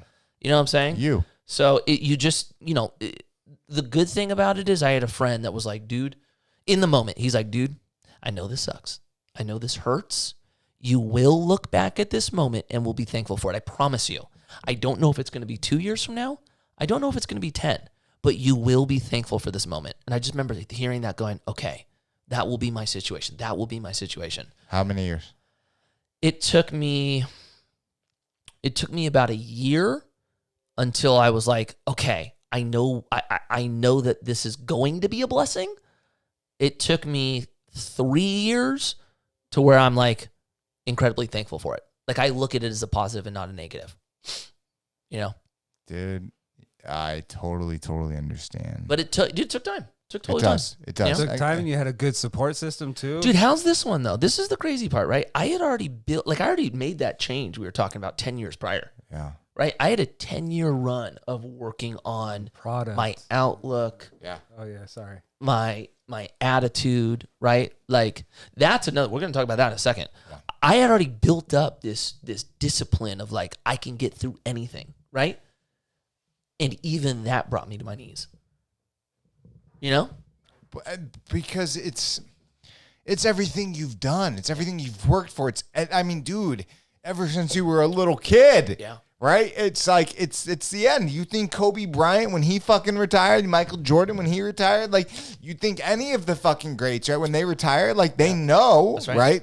It's fucking terrible. That's man. right. So what you just touched on, right? It's like, I got to a point where, like, I knew I had a skill to succeed after skateboard. Dude, when this happened, we had already sold St. Archer. Jesus. We had already exited a business, right?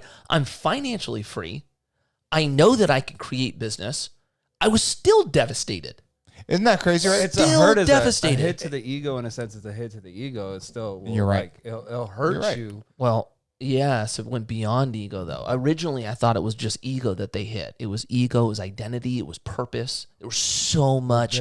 It was all the key elements that drive us as people forward were challenged. Yeah. I put it on this a little bit different. Little twist on it. With You keep on talking, I'm going to take a piss. Yeah. With Don't talk about St. Archer. I won't.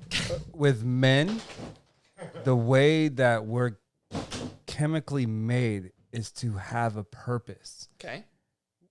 When, I agree with you. When men don't have a purpose, that is when we fall. That's when we crumble. And that was a moment, I feel that what you're saying, but then you had your friend like, hey, yeah, no matter what you look at this is fucked. So I got a question for you. And I totally agree with you. So everyone has a purpose and everyone needs a purpose, right? Correct. Would you agree that purpose is defined by why you are here? Why are you here on this planet? Yes. Right? 100%. So, and I can back up mine with it even too. Yes. So if we all need purpose, purpose is the thing that drives us. The question we have to answer is, why am I here? Now, out of all the people on this planet, how many people do you think have actually answered that question? 5%. Yeah, I agree.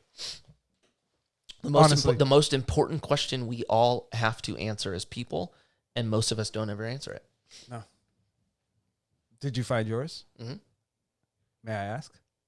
Yeah, so I had to. Well, if you want to wait for him to get back, because that was when I say everything was dark, it was because I had to answer those questions, and I thought I had the answers to them, and I didn't. So we'll make this a little. We'll wait that's on that one. Here, That's I'll right. give That's you right. mine then. We'll please, go with please, that please, way. please. So Actually, you know what? I'm gonna follow up. I'm gonna go to the bathroom real quick. Legend. Go.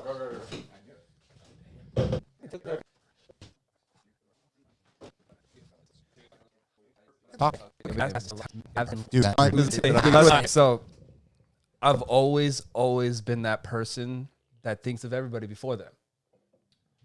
So I was like, okay, I'm here to help people. Yeah. I've had one of my nicknames is the wisdom. You have a question about life. I've been through a lot of stuff, ups, downs of life. You can say like the whole broken home kind of thing. Yeah, I've split parents and stuff like that. That was one of the best things actually in my life, I think. But my purpose was always to help people. Hence why I'm medical. Yeah. So I was an EMT. I've been in the medical field working for 19 years, been around it for 26, and that was my purpose. And then also the creation of Sunshine and Lollipops. You come into the ER, you don't want to come across some robotic asshole because you're hurt. No. That's right. And then one of the best things that my dad's ever told me, leave it at the door. Whatever happened in your personal life, Smart. you leave it at the door when you walk into work. And then whatever happens in work, when you're going home, you leave it at that door. Well said. Absolutely. Well said. And that was my purpose. And it, like, even little things, like if you have certain markings, like it's kind of funny with all those relations, I have all of them. So my purpose, I did find my purpose, and that is to help people or to heal them. I'm an MRI tech now. So I find out what's wrong with you. I love that. To help you so you're not going to be in a bad situation Yeah. anymore. Yeah. You're on the front line, man. You're fucking doing it, man. Hey, Mad respect to you. Seriously, it's you know I there. love you. People are sick. I mean, it sucks because if you look at it in a business level, okay, MRI is the last modality that they usually use for diagnostics because of the time it takes, strictly just because of the time it takes. but the images that I produce are almost as better than any other. That's right. Versus That's right. I had to have oh, a few I'm of those sure before. you've had a couple of them. Yeah. I skated too, and Yeah. my knee suffers from it. So yes, I know that one. And that's what you're finding your purpose in this sense too, is how you touch these kids.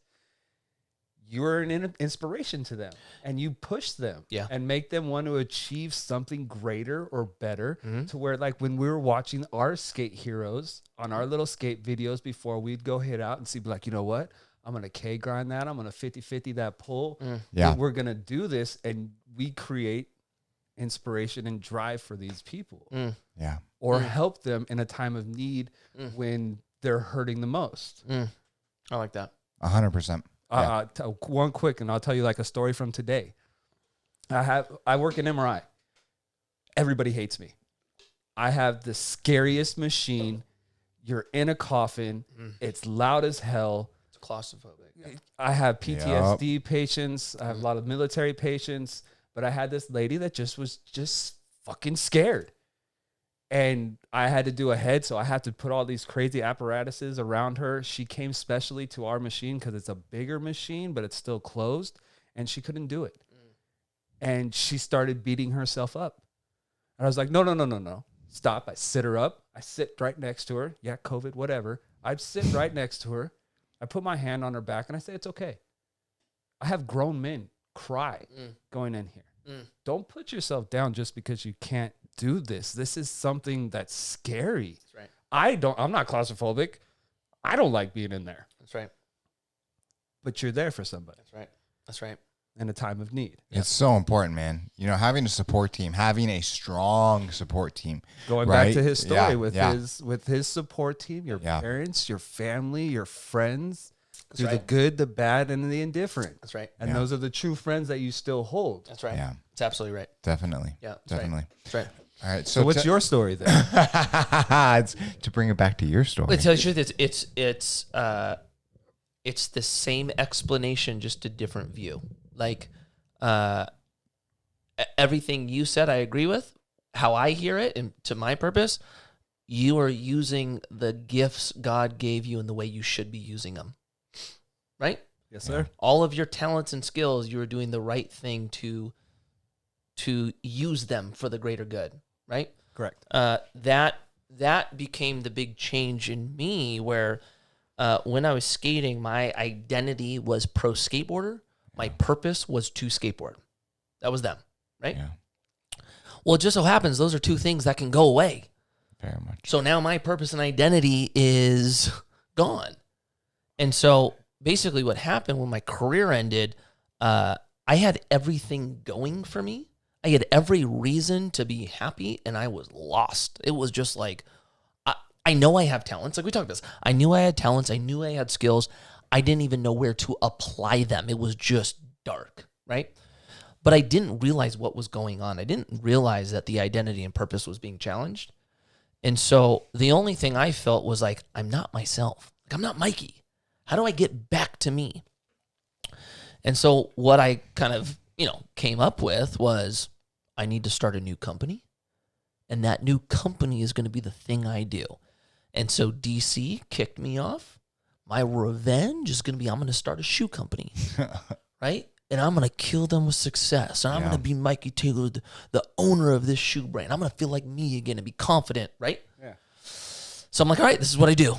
So that intro laugh, right? You just know. So we build the business plan, we build the deck, we design the shoes, we get samples from China. And I'm looking at these things going, what am I doing? What am I doing? I don't care about shoes. Why am I doing a shoe company? Yep. Why am I doing this? To get revenge because I'm bitter? You know what I'm saying? And it was like, no, I'm doing this to try to feel like myself again. And so like in that moment, I was like, I can't do this. Like I can't, like, what am I supposed to do? What is going on? And basically what I had to answer was, who am I and why am I here? Identity and purpose. And I hadn't truly answered that before. And so I got to the point where I was like, I will never put my identity and purpose in something that could be taken from me, ever. And so that moment is actually what brought me back to faith, where, you know, we grew up nothing, not believing in anything. We celebrated Christmas because we celebrate Christmas. I had a friend that invited me to go to some camp in Hume Lake. I go with him. I end up like, you know, hearing about God and hearing about Jesus. Like, I'm about this. This is why we celebrate Christmas, you know? Yeah. And so that was kind of my early childhood. Then I started skateboarding. Then I just kind of go away from it. And kind of in this moment, I was like, why am I here? Why am I here? And in that, I basically looked up on my knees and went, can you help me? Can you get me out of this mess? You know? And like in that moment, all I heard was, you need to put your faith in me. I am the reason you're here. Why aren't you living the life I want you to live?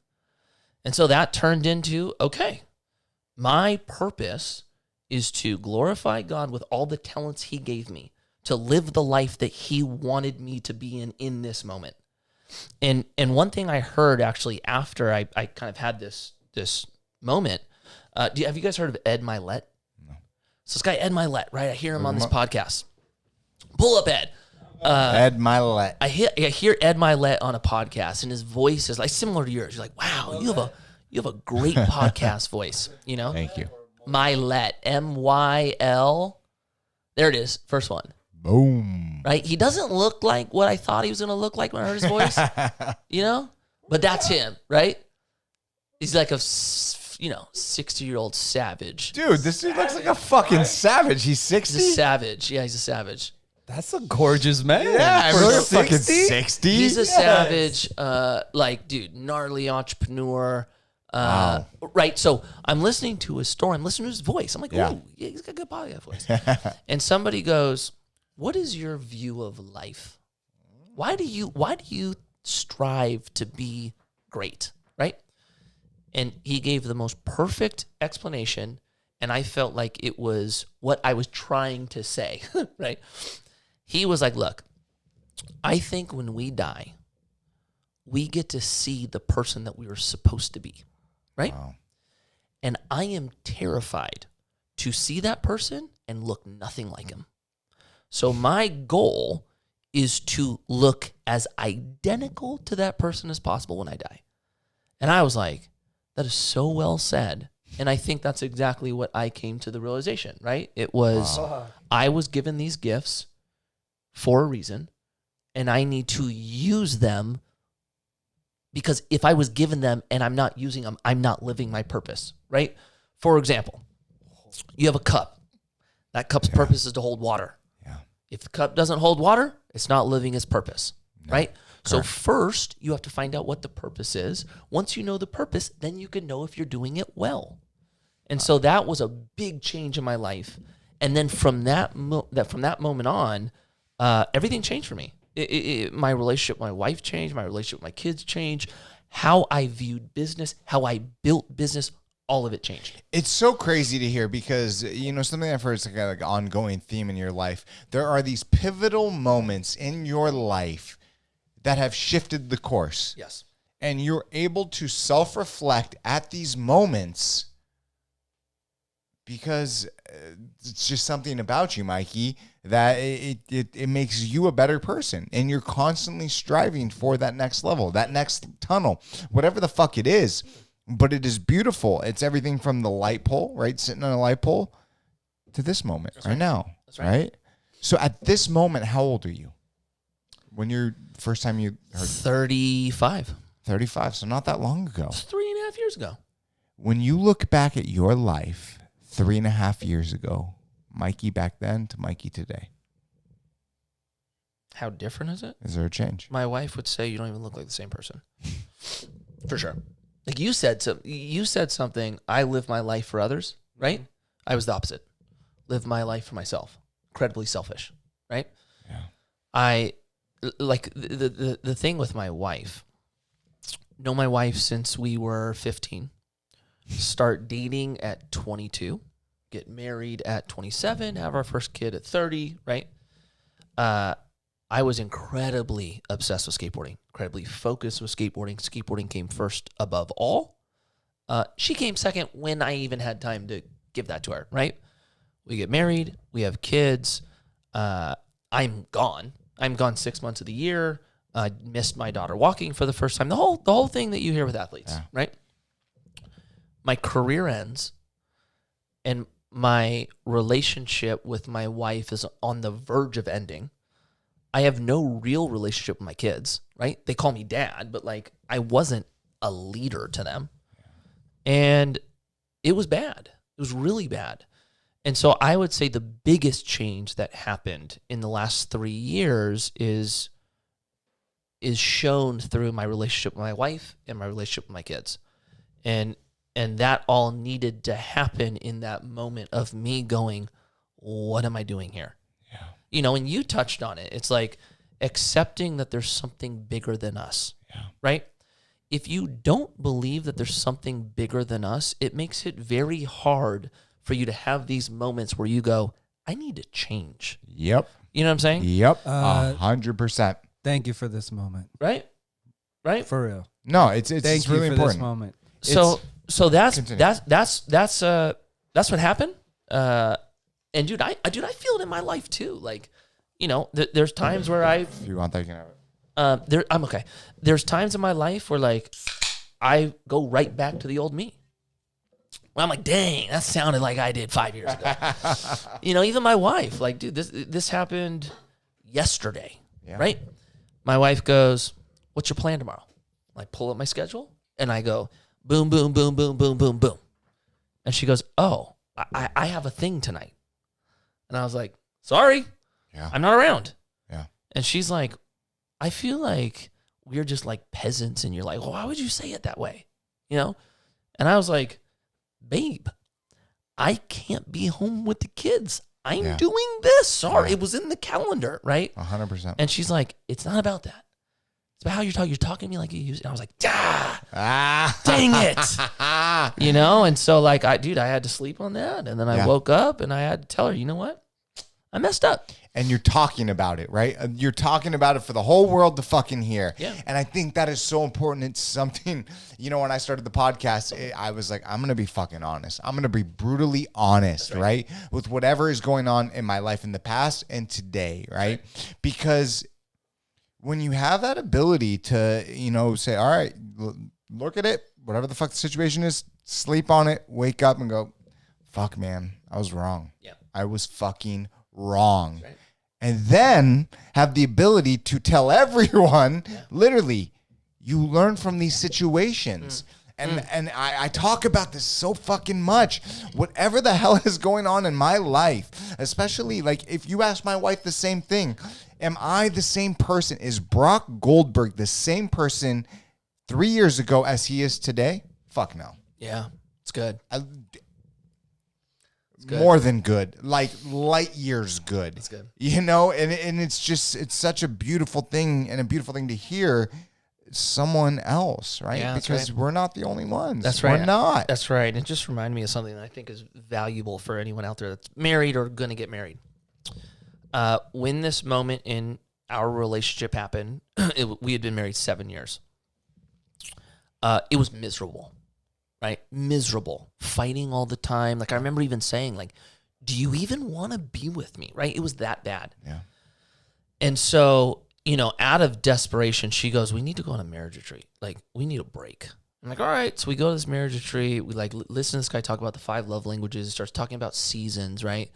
And that was a big move for us to, okay, we really need to start working on this. We start going to counseling, start making steps at improving. Right? So we went from basically winter. Our relationship's brutal, worst it's ever been. Then all of a sudden, we start moving into like a spring, you know? And it was like, wow, this is getting a lot better. Year and a half later, we're in summer. We're thriving. Best our relationship's ever been, right? And so it wasn't that, oh my gosh, this is the best our relationship's ever been. It was the realization for us that we went, thank God we worked through this moment of trial, because now we're experiencing something totally new and there's more depth to our relationship, right? Yes. The second thing is, and it's like what we talked about with the tunnels. When you experience pushing through hard times and the blessing it produces, it gave us so much more confidence for the next moment that we're in winter. Yeah. Right? The next time we're in our relationship and it's brutal, now we know, you know what? Yes, this sucks right now, and we need to work on it, and we need to get through it. And then we're going to get hit with another blessing. Yes. And then we're going to be even better, So it's that was a huge takeaway. So anyone in a relationship, I would really encourage you. There's going to be times where it's really hard. There's going to be times where you start looking around going, is it better out there with somebody else? Through my experience, I couldn't imagine starting over now because I've gone through enough trials where our relationship is just getting deeper. Dude. Like I tell her all the time, like I told her this the other night. I was like, babe, when we first started dating, we started talking about marriage. It scared me, right? I was like, am I still going to love you 20 years from now? Am I still going to be attracted to you 20 years from now, right? We've been married 10 years. We dated for 5 before that, so we've been together 15 years. And we've known each other, 7 years before that, right? I love her more today and am more attracted to her today than I've ever been in my whole life, right? Yes. And that is because we've worked through the tough times to build something stronger. Dude, I cannot tell you how much your story right now means to me, man. My wife and I, we've been together for 17 years. Oh, there right? you go. You feel it more than I have.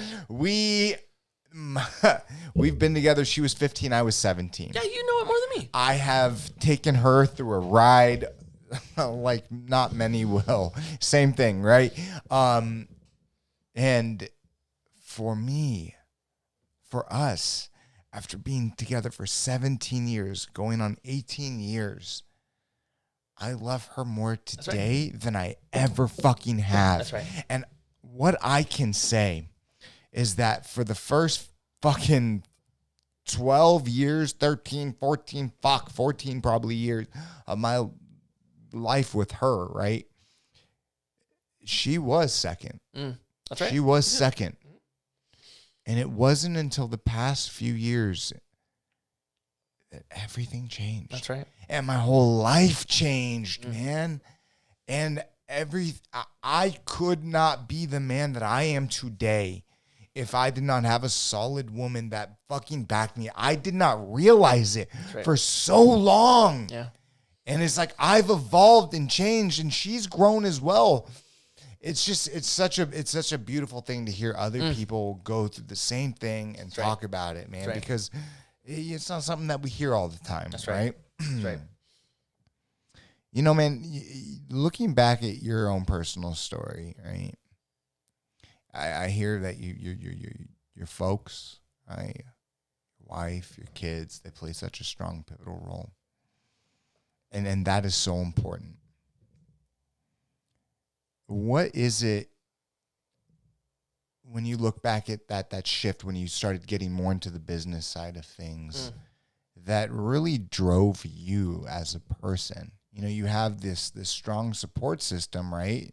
You know, friends, loved ones, family. But what drives Mikey Taylor? Like, what drives you? That's a good question. There's a few things, and they show up in different areas. At the core of it, and I know this now because I did this like the most psychotic personality test, right? As a quick story, Rob Dyrdek, right? Yeah. Used to be a pro skateboarder, then he became a reality star. Now he has a venture fund. Yeah. He's all right. And so I'm really good friends with one of his partners and the president of the fund. And I'm with him. He's like, dude, I just took the craziest personality test that freaked me out because the test knew more about me than I knew about myself. And I was like, I want that test. Like, I was like, I want that test, right? And so he's like, I'll see what I can do. Because they only offer it for big corporations, right? Oh, shit. So they basically snuck me into like their corporation. I get to take the test, right? It's an hour test. I have a 2-hour debrief with somebody about my personality. I get like a 40-page, breakdown of it. Holy Psycho, right? Shit. The big takeaway for me, and I knew it, but I just never like thought about it or seeing it in words change everything. I really enjoy a challenge, And the second I'm not challenged, I lose interest. Yep. Right? I get that. And what's so fascinating is before skateboarding, I would get super into things and then I would just get super out of them, right? The thing about skateboarding, which I never understood, is I was obsessed with it from the beginning to the end. And hearing that, this personality test, I was like, I now get it. Because skateboarding was so hard that it took me 25 years of trying to master it and I never could, right? So I say that I know there's a part of me that wants to figure things out. And when I can't figure them out, I apply more action or more energy, more effort, right? In the business realm, that's a majority of it for me right now. It's this is very new. For what I'm doing right now, this is very new than what I've done in the past on the business side. Yeah. And so I love how challenging it is. And I love that, like, I don't know how far I can take it, right? Like with skateboarding, I hit the ceiling. I went as high as you could go as a skateboarder, bounced off the ceiling, and never wanted to feel that again. And so I was like, dude, the next thing I do, I don't even want to know where the ceiling is. I want it to be so high I can never get there. Yeah. With what I'm doing now, that's the case. Yeah. So there is a drive there for me. There's another element too where I feel like I've been put in the position I'm in to be the example for others that they can achieve as well, right? And I say that because, like, I'm not supposed to be where I'm at right now. A pro skateboarder's not supposed to be in private equity. Like, the meetings I'm in right now, dude, a lot of times I sit this meeting going, how the hell did I get here? Yeah. Right? And so I understand that feeling. And so I want to show other skateboarders that if some kid from Newbury Park that graduated high school that was a pro skateboarder can build $1 billion real estate fund, then you can do anything. You can do anything. So that is definitely a big driver for me. I want to prove to my community that if somebody like me can do it, then anyone can. You know, so that's a big driver right there. I don't know if I can say anything else, man. I appreciate that. No, I can drop the mic right fucking there. I think he just dropped the mic. I appreciate that. So that's a big driver for me, for sure. And dude, look, this is a challenge for skaters, right? A lot of skaters, their career ends, and then they don't do anything great after that, right? And it's not because they don't have the talent or the skills. Like, I think if you're a skater, you have everything you need to just destroy it after skateboarding, right? The problem is it's up here. Like, for whatever reason, like, skaters are really challenged with believing that they can go succeed outside of skateboarding. And I get that because I was scared of it as well, right? Now I know that, like, dude, we are built with a strategic advantage upon everybody, right? Yeah. To have a resilience built in you, like skateboarding gives you, you don't get that anywhere else. To have the outlook that the world is different than what we see it, right? Now all of a sudden, that's creative problem solving. That's introducing a product in a different way than everyone's looking. Critical thinking Boom, skills. Right? It's massive. So you mix, I will not stop at anything, and you could punch me in the face 4,000 times, I'm not stopping. That's what you build with skateboarding, right? You could apply that to anything, you're going to win. And then you add all these other talents, you can do it, right? Yeah.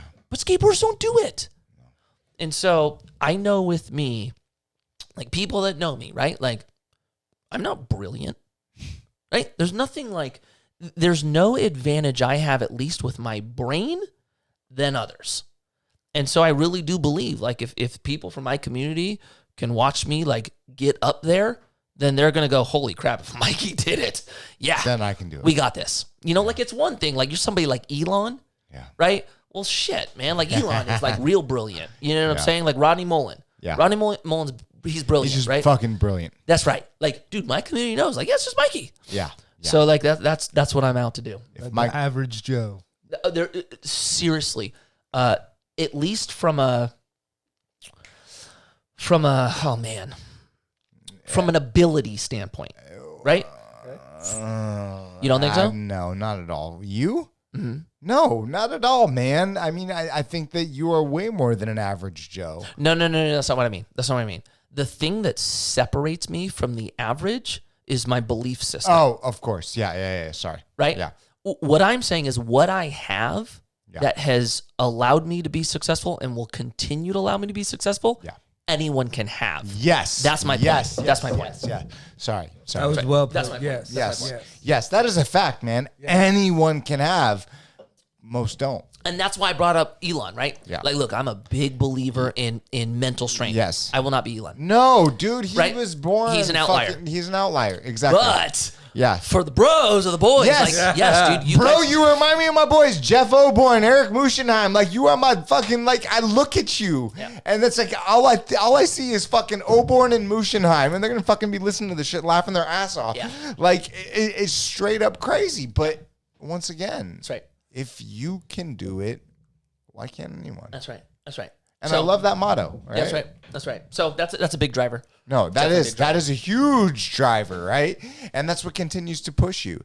And that's what has continued to push you. And I think the thing too, and I'm going to say this like almost to encourage myself, truthfully. Good. I love that. Seriously. Self-motivation. Look, you hear that and you go, oh, hell yeah. Yeah. Like, this dude's just doing it, right? There's still so much challenge in it, right? Like my community, skateboard community, they don't like what I'm doing. Like, I get way more pushback than I get, you're doing it, big dog. You're a great example. So what I do want to say is, this is why I'm doing it. That doesn't mean that people are going to support you in the moment. You have to hang on to the vision and the purpose, though, because you'll get to a point where people will then see it and then be thankful for it. And I do believe that that's going to happen, but dude, I'm not there yet. What is it? What is it about what you are doing? Because from the outset, like, what you're doing doesn't sound, it sounds smart. Well, there's a lot to it. One, I think there's just like the overall taboo that you don't talk about money. That goes beyond skateboarding, right? Yeah. You're just not supposed to talk about money. Yeah, but I get it, but it's still there, man. I get it. It is. I get it. It's still there. In the skate community, it's all the way there. And I say that because when I was skateboarding, like, dude, I had Randy, who was my mentor, that like built this like strategic plan and this way to look strategically on how to put myself in a better situation, right? I could never say that to any other skater except for P-Rod and Sean Malto. That was it. That's crazy. Because everybody else would look at me and go, dog, you're just in it for the money. And that was super negative in skateboarding, right? It's like that punk rock. That's right. It's punk rock, right? Punk And I rock, get dude. it. And So, I get it. like, I there's get it. I get it. that. And then there's, like, I don't think skaters truly understand what I'm doing, Yeah. you know? And, like, dude, something that's happening right now, which is so interesting. I make this decision that I'm going to just, like, start basically putting out content that's about finance. Yeah. I love it. This was 3.5 years ago. And, dude, it was shocking to a lot of people. Like, what the hell are you doing? What do you know about money, right? Oh. And then, like, dude, I just pushed through the just punches, right, for 2.5 years. And then all of a sudden I see this shift where, like, I would post a skate clip and that would get less engagement than when I posted a clip of me talking about money. I was like, holy crap, it's happening, right? It's happening. I saw that. Right? Yeah. And then what's interesting is, you know, Instagram has its algorithm and they only put out so much content to so many people. Well, then all of a sudden TikTok hits and then Instagram does Instagram Reels, right? And they start putting gas on the Reels because they want you to use Reels and not TikTok. I'm like, okay, I'm going to put my TikToks on Instagram Reels then. And all of a sudden they start going bonkers, right? And now this happened in the last month. I have people that have been following me for the last 4 years. And I'm getting comments, what the hell are you talking about money for? Why aren't you skating? Right? What? And I'm like, big dog, where have you been? What? I've been talking about this for 4 years. They're like, wait, you're retired? What the hell's... Dude, that is my month. Which is crazy, right? So, like, dude, I still have a lot of people out there that, like, still think I'm a pro skateboarder. Still think of you as Mikey. Mm-hmm. Yeah. Wow. And then the other thing, too, like, dude, I get hit up all the time. Like, hey, dude, like, so what, you sell real estate? Or, like, what do you do? Like, I don't know if people totally understand what I do. All right, for people listening, explain to them. So I started and run a private equity fund. It's now 3 funds, 3 different portfolios. And so what that means is similar to like a mutual fund or an index fund. You have a fund, and when you invest in that fund, you're investing in a whole bunch of different companies, right? Well, in real estate, it's kind of the same structure. You have a fund. Inside that fund, you own a bunch of different assets in real estate. Let's say apartment buildings. And then the valuation of those apartment buildings reflect the share price, right? Yeah. So you invest into the fund. We then take that capital, we deploy it into the real estate market. We go and add value to these projects. We hit a certain return. Then we pay you a return for allowing us to use your money. And then we get to participate in some of the profits as well, right? Wow. And so, they're like, okay. You know what I'm saying? And so there's that part of it.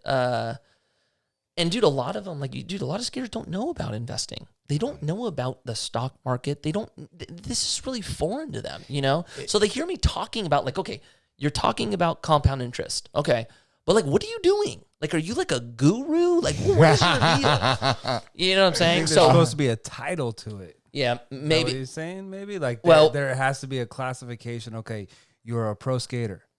You're no longer a pro skater. So what are you now? So are you now a financial guru? Yeah, exactly. So basically, what I think that means is I'm doing maybe a poor job telling people what I am. But it's such a weird story. Even my wife gets on me about this. How's our time? You guys good?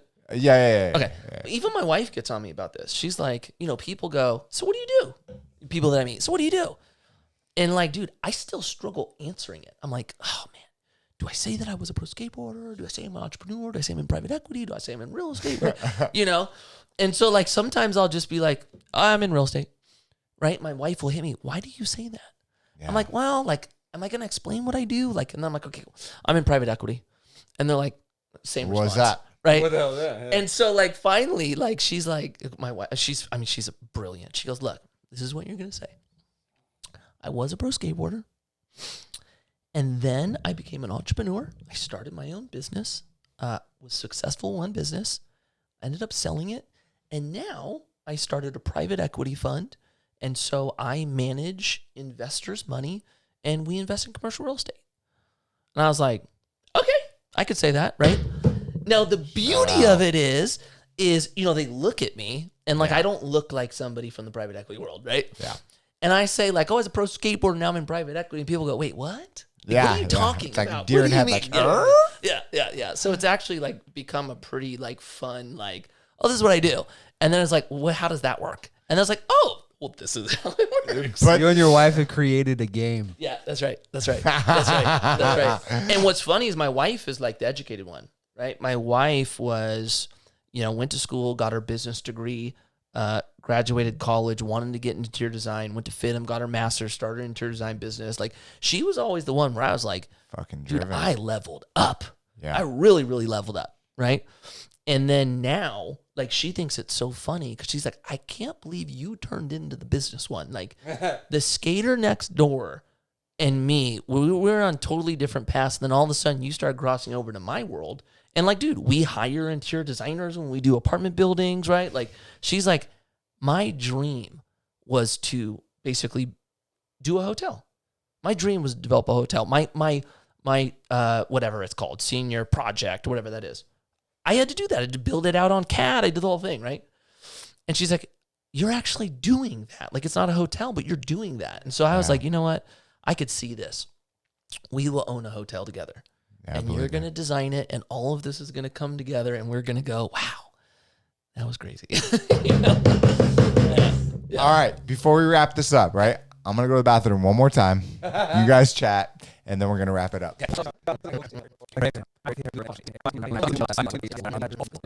Thanksgiving, we had our power out.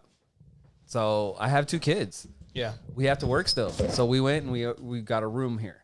Just a regular basic room, 2 beds or whatever for, the kids get their bed, wife and I get this one. Well, Christmas, it went out again too.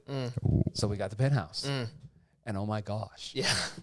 Yeah. That's right. Oh my gosh. Yeah. And the price? Yeah. Blow your mind, dude. You wouldn't even believe. I'll show you the video. My son is the tour guide. Yeah, so you know what it is? The price is what scares me in that. You know what? The price of how cheap. So I'm going to say this, though. Look, the opportunity is always the thing that everybody's running from, right? Right. Hotel, that's getting hit right now. Hospitality. The problem is, the hotel industry is not what we do not do it. I don't have experience in it. Our experience is multifamily and storage. That's what we know. Hospitality, and why I don't want to get into it, it's because it's way more of an operation. Way more of an operation, right? So I say that because I want to do something with my wife. That's going to probably be a personal thing because I want to do something with her where I don't really have to worry about hitting certain returns. I want to do it for a passion project with her. Like a bed and breakfast. That's right. But for for what we do as a business, like, dude, we need to hit returns. Yeah. So we're way more. We're all about the numbers. But something like the hotel, that's going to be a passion thing. Let me ask you this, right? Like with everything going on in the economy right now. Mm-hmm. What do you think is going to happen, man? Because the stock market is flying fucking high, right? Yeah. Bitcoin's flying high. Like everything is just flying high. And it's just a bubble getting bigger and bigger and bigger. There is going to come a time where it's going to blow, right? That's right. When do you see that happening foreseen in the future? Like where do you see everything going right now? Or can you not answer? I don't know. I mean, the only thing I could answer with total certainty is there will be a correction. Yes. The thing I can answer with certainty as well is I don't know when it's going to be. Yeah. There's the thing that's interesting about this moment is we've never seen government involvement like we have right now. Yeah. Like Warren said this like early on. He was like, dude, none of this is in the playbook. We've never seen government shut things down. Yeah. So there's a part of me that's like, maybe we're going into like new times that we've never seen before. And I don't know if I'm going to be able to like predict the outcome because a lot of it is going to be based on government involvement on how we get out. Right. Yeah. But I will say this, dude, in times of uncertainty, that's where the greatest opportunity is. It is. So what I've been programmed to see is when things appear bad, there's something really good in it. You just have to be looking for it and not become fearful. Yeah. And now we move back to human behavior, right? Fear and greed kill everything. Yeah. So in moments where things are good, like right now, the greed is up. Yeah. Bitcoin's going to hit 100, right? Yeah. And then when it may, right? Yeah, totally but it's going to pull back to 20, right? But you hear what I'm saying, right? Yeah. When things are good, it's like, I want more, I want more, I want more. When something hits, it's all of a sudden, oh my God, I'm going to lose everything, I'm going to lose everything, I'm going to lose everything. That's what you need to remove always. So you need to remove that when times are good. You need to remove that when times are bad. Yes. So our perspective is when we look at a deal, we are only getting into this deal if we believe that we can hold it and will be successful for the next 10 years, right? If it's okay, dude, this deal's only going to work if everything aligns and we got to get out of it in 3, we don't do it. And so I guess with that said, we want deals that are going to be able to withstand a correction, and we do more investing and less speculating as far as how we view it. So that's my take on it. I love that. Yeah. No, I fucking mad respect. Drop mic moment. You guys made me feel good. Yes, oh my God. Oh my God. All right. No, but as we start to wrap this up, man, as you look back at your life, right? There have definitely been some pivotal moments that have transformed who you are. But if you could look back at one moment in your life that has truly made you the person you are today, could you answer that? Oh, that's a good question. If I had to go, oh man, if I had to pick one moment, it would be the end of my career. For right now, for the experience I've had, that was the one moment that changed me the most. And there might be another moment where it tops that, but right now that would be it. I love that, man. Because that old saying, out of darkness comes light. That's right. Right? I was born in the dark. Yes. Good, sir. But it's so true, right? It's so true. And you look at professional athletes, man, and a lot of times, the darkness gets the best of them. That's right. But if they allow that darkness to pass and the light comes, That's right. they become very beautiful human beings, That's right? That's right. And you're about that, man. You are about that, especially, man, with the skateboard industry.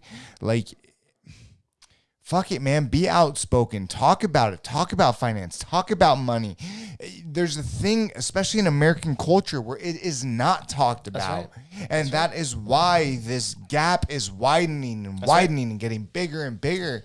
And if we start speaking about it more, especially to the younger generation, not even the skateboarders, man, just human beings. That's right. See the change. Yeah, that's right. Exactly. And you know what the coolest thing is? In April, we saw a massive uptick in people paying attention to us on the finance side. Yeah. It was all of a sudden people like, wait, what? Oh, COVID hit? So wait, what's going on now? Wait, inflation? What's going on? Yeah. Which is encouraging. Like, I think we're in a moment where people are paying attention, which means there's opportunity to empower others. And dude, I have a lot of confidence in the Gen Z generation, more than our generation, truthfully. Yes. Like, yes. They, to me, are like, I want to know what's what, and I want to go do it. So it's like our generation is like the generation of feelings. Yeah. They're the generation of action, in my perspective. Yeah. So I think there's a large opportunity to help empower them to really make a massive change, right? It's almost like the Tupac saying, like, I don't need to make the change. I need to inspire somebody that's going to make the change, right? I think the Gen Z generation's that. Dude, I fucking love that, because a lot of people from our generation older just like look down at that generation, right? And that's how it always happens. Come on, man. When we were younger, they looked down on us, right? Millennials, right? But the Gen Z generation, man, there's something very special and unique about them. Agree. And I look very, very forward. It's just that next phase of evolution. Evolution doesn't stop, right? It just doesn't stop. It continues. And they are just that better version of us, right? Mm-hmm. We've been simmering with the same beliefs that not just our parents, but our grandparents have inscribed on us. And what I'm taking from this Gen Z, the Gen Z is the one that confronts that and wants to change. Yeah. Have you ever heard of the book, The Fourth Turning?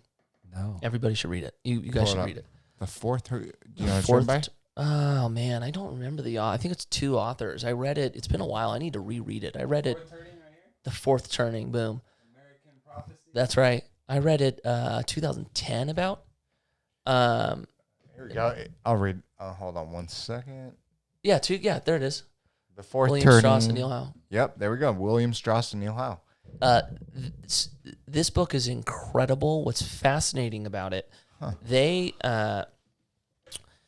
they basically said, like, look, if you're going to predict the future, what most people do is they take the characteristics of the current generation and multiply it, right? Yeah. But you can't do that because, if your parents believe one way, you're going to take some of that, but you're going to go against it as well. So that's going to create a new one and then a new one and then a new one, right? So they found that there's these cycles that happen throughout history, and it keeps happening. And so we actually have the most in common with our great-grandparents as far as the outlook on life, the vibe, etc. And so they were able to find that in these basically cycles, and I would have to, it's been so long since I read it, but basically there's 4 kind of like quadrants in these cycles, right? And when I read it, I think the book was written when? 98, 2000? 97. 97. So the book was written in 97. They projected the next 20 years, right? Wow. And nailed it. They predicted the GFC, right? Really? Right? They predicted, and basically what they were saying, why I got spooked, is they were like, look, there's going to be a president of change. There's going to be a crash. At every fourth turning, which is what we're in right now, there's a war, right? And whoever, basically from a political side, the person who wins, the party who wins this moment becomes the political view for the next 20 years. There's a war. After the war, it ushers in the next cycle, which is like the rebirth or the revival, whatever. And then that creates the new cycle, right? And when I'm reading this, I'm like, damn, this is like right when Obama's in office. this is before like Trump thing. Yeah. I was like, okay, Obama's in office. That means a war's coming. Like that means there's a reset. What is happening, right? And so now we're in this moment. Yeah. And so it was fascinating. Why I said that was just because of the reference between us and our grandparents, and then our great grandparents. So I'm sure they have an audiobook. I'm fucking downloading that. download it. It's you very, see very I'm listening fascinating. to Do you Oliver. see what this says I'm right listening here? to Oliver Stone's book right now, which is really fucking good, actually. But I'm gonna change lanes for a fucking week. It's freaky, dude. They talk about a biochemical warfare, and that could be the thing that It's freaky. Okay, so what's crazy is, okay, you're placing it on a political aspect or like, war and all that kind of stuff. It's even more on a simplistic level of look at just fashion. That's right. Oh, that's right. This literally That's right. That's right. entitles That's to right. just life in general. That's right. Wait, that's right. what? That's right. I didn't read it. Fashion repeats itself. Of course, yes, so- yes, it's- yes. So what this says right Yeah. here, what Let's U.S. even- Weekly says, a starting vision of what cycle of history for future. Yeah, So here it is. You ready? We can even simplify it even further. History repeats itself. Yep. Boom. There it is. What's just fascinating was like that they basically called it out. And what's funny is the book didn't start catching traction until 2010. Wow. Because that was after the GFC. And everyone's like, And what then the? everybody just opens their... That's right. That's right. It's fascinating, right? Anyway, it's a Mind blown. really, really good read. Wow. Shout out to The Fourth Turning, Yeah. American Prophecy, written And it's a by little freaky. William Strauss and Neil Howe, 1997. And that is a great way. All right. As this is it. Okay. Final fucking word, and you're gonna get it. Okay. Any last words? I'll let you decide.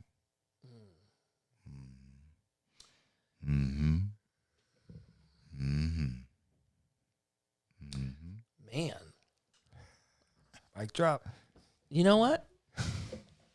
I'm going to let you end this. Why don't you end this one? Why don't you close it down and bless us and the audience together? There we go. Let's do it.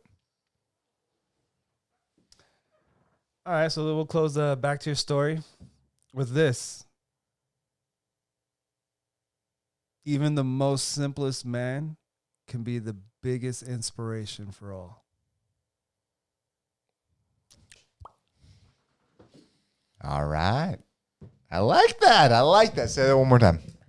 The simplest man can be the biggest inspiration for all. Did you hear that, ladies and gentlemen? Did you hear that? That was good. Mikey, my friend, my brother, That was dude. awesome. After 2 hours and 17 minutes, We did it. We fucking did it. No, I really appreciate you from the bottom of my heart coming on, man. Thank you, guys. That was a blessing. Thank you. Bring it. Hey, you leaving them hanging? Motherfucker. In the moment, my mind is All right. Thank you so much, Mikey Taylor, for coming on the podcast. All right, boys. That was a Boom! Wowzers! Thank you so much for watching the podcast. I want to thank Mikey so much for coming on the show. If you like this episode, do not forget to subscribe. Hit my head. You see my head right there? Hit that mother. Whoop! And if you like this, definitely check out our latest podcast before Mikey. That's Russ on Wheels. He is one hell of a human being. Watch that. Have a good night, people. Peace! Ow!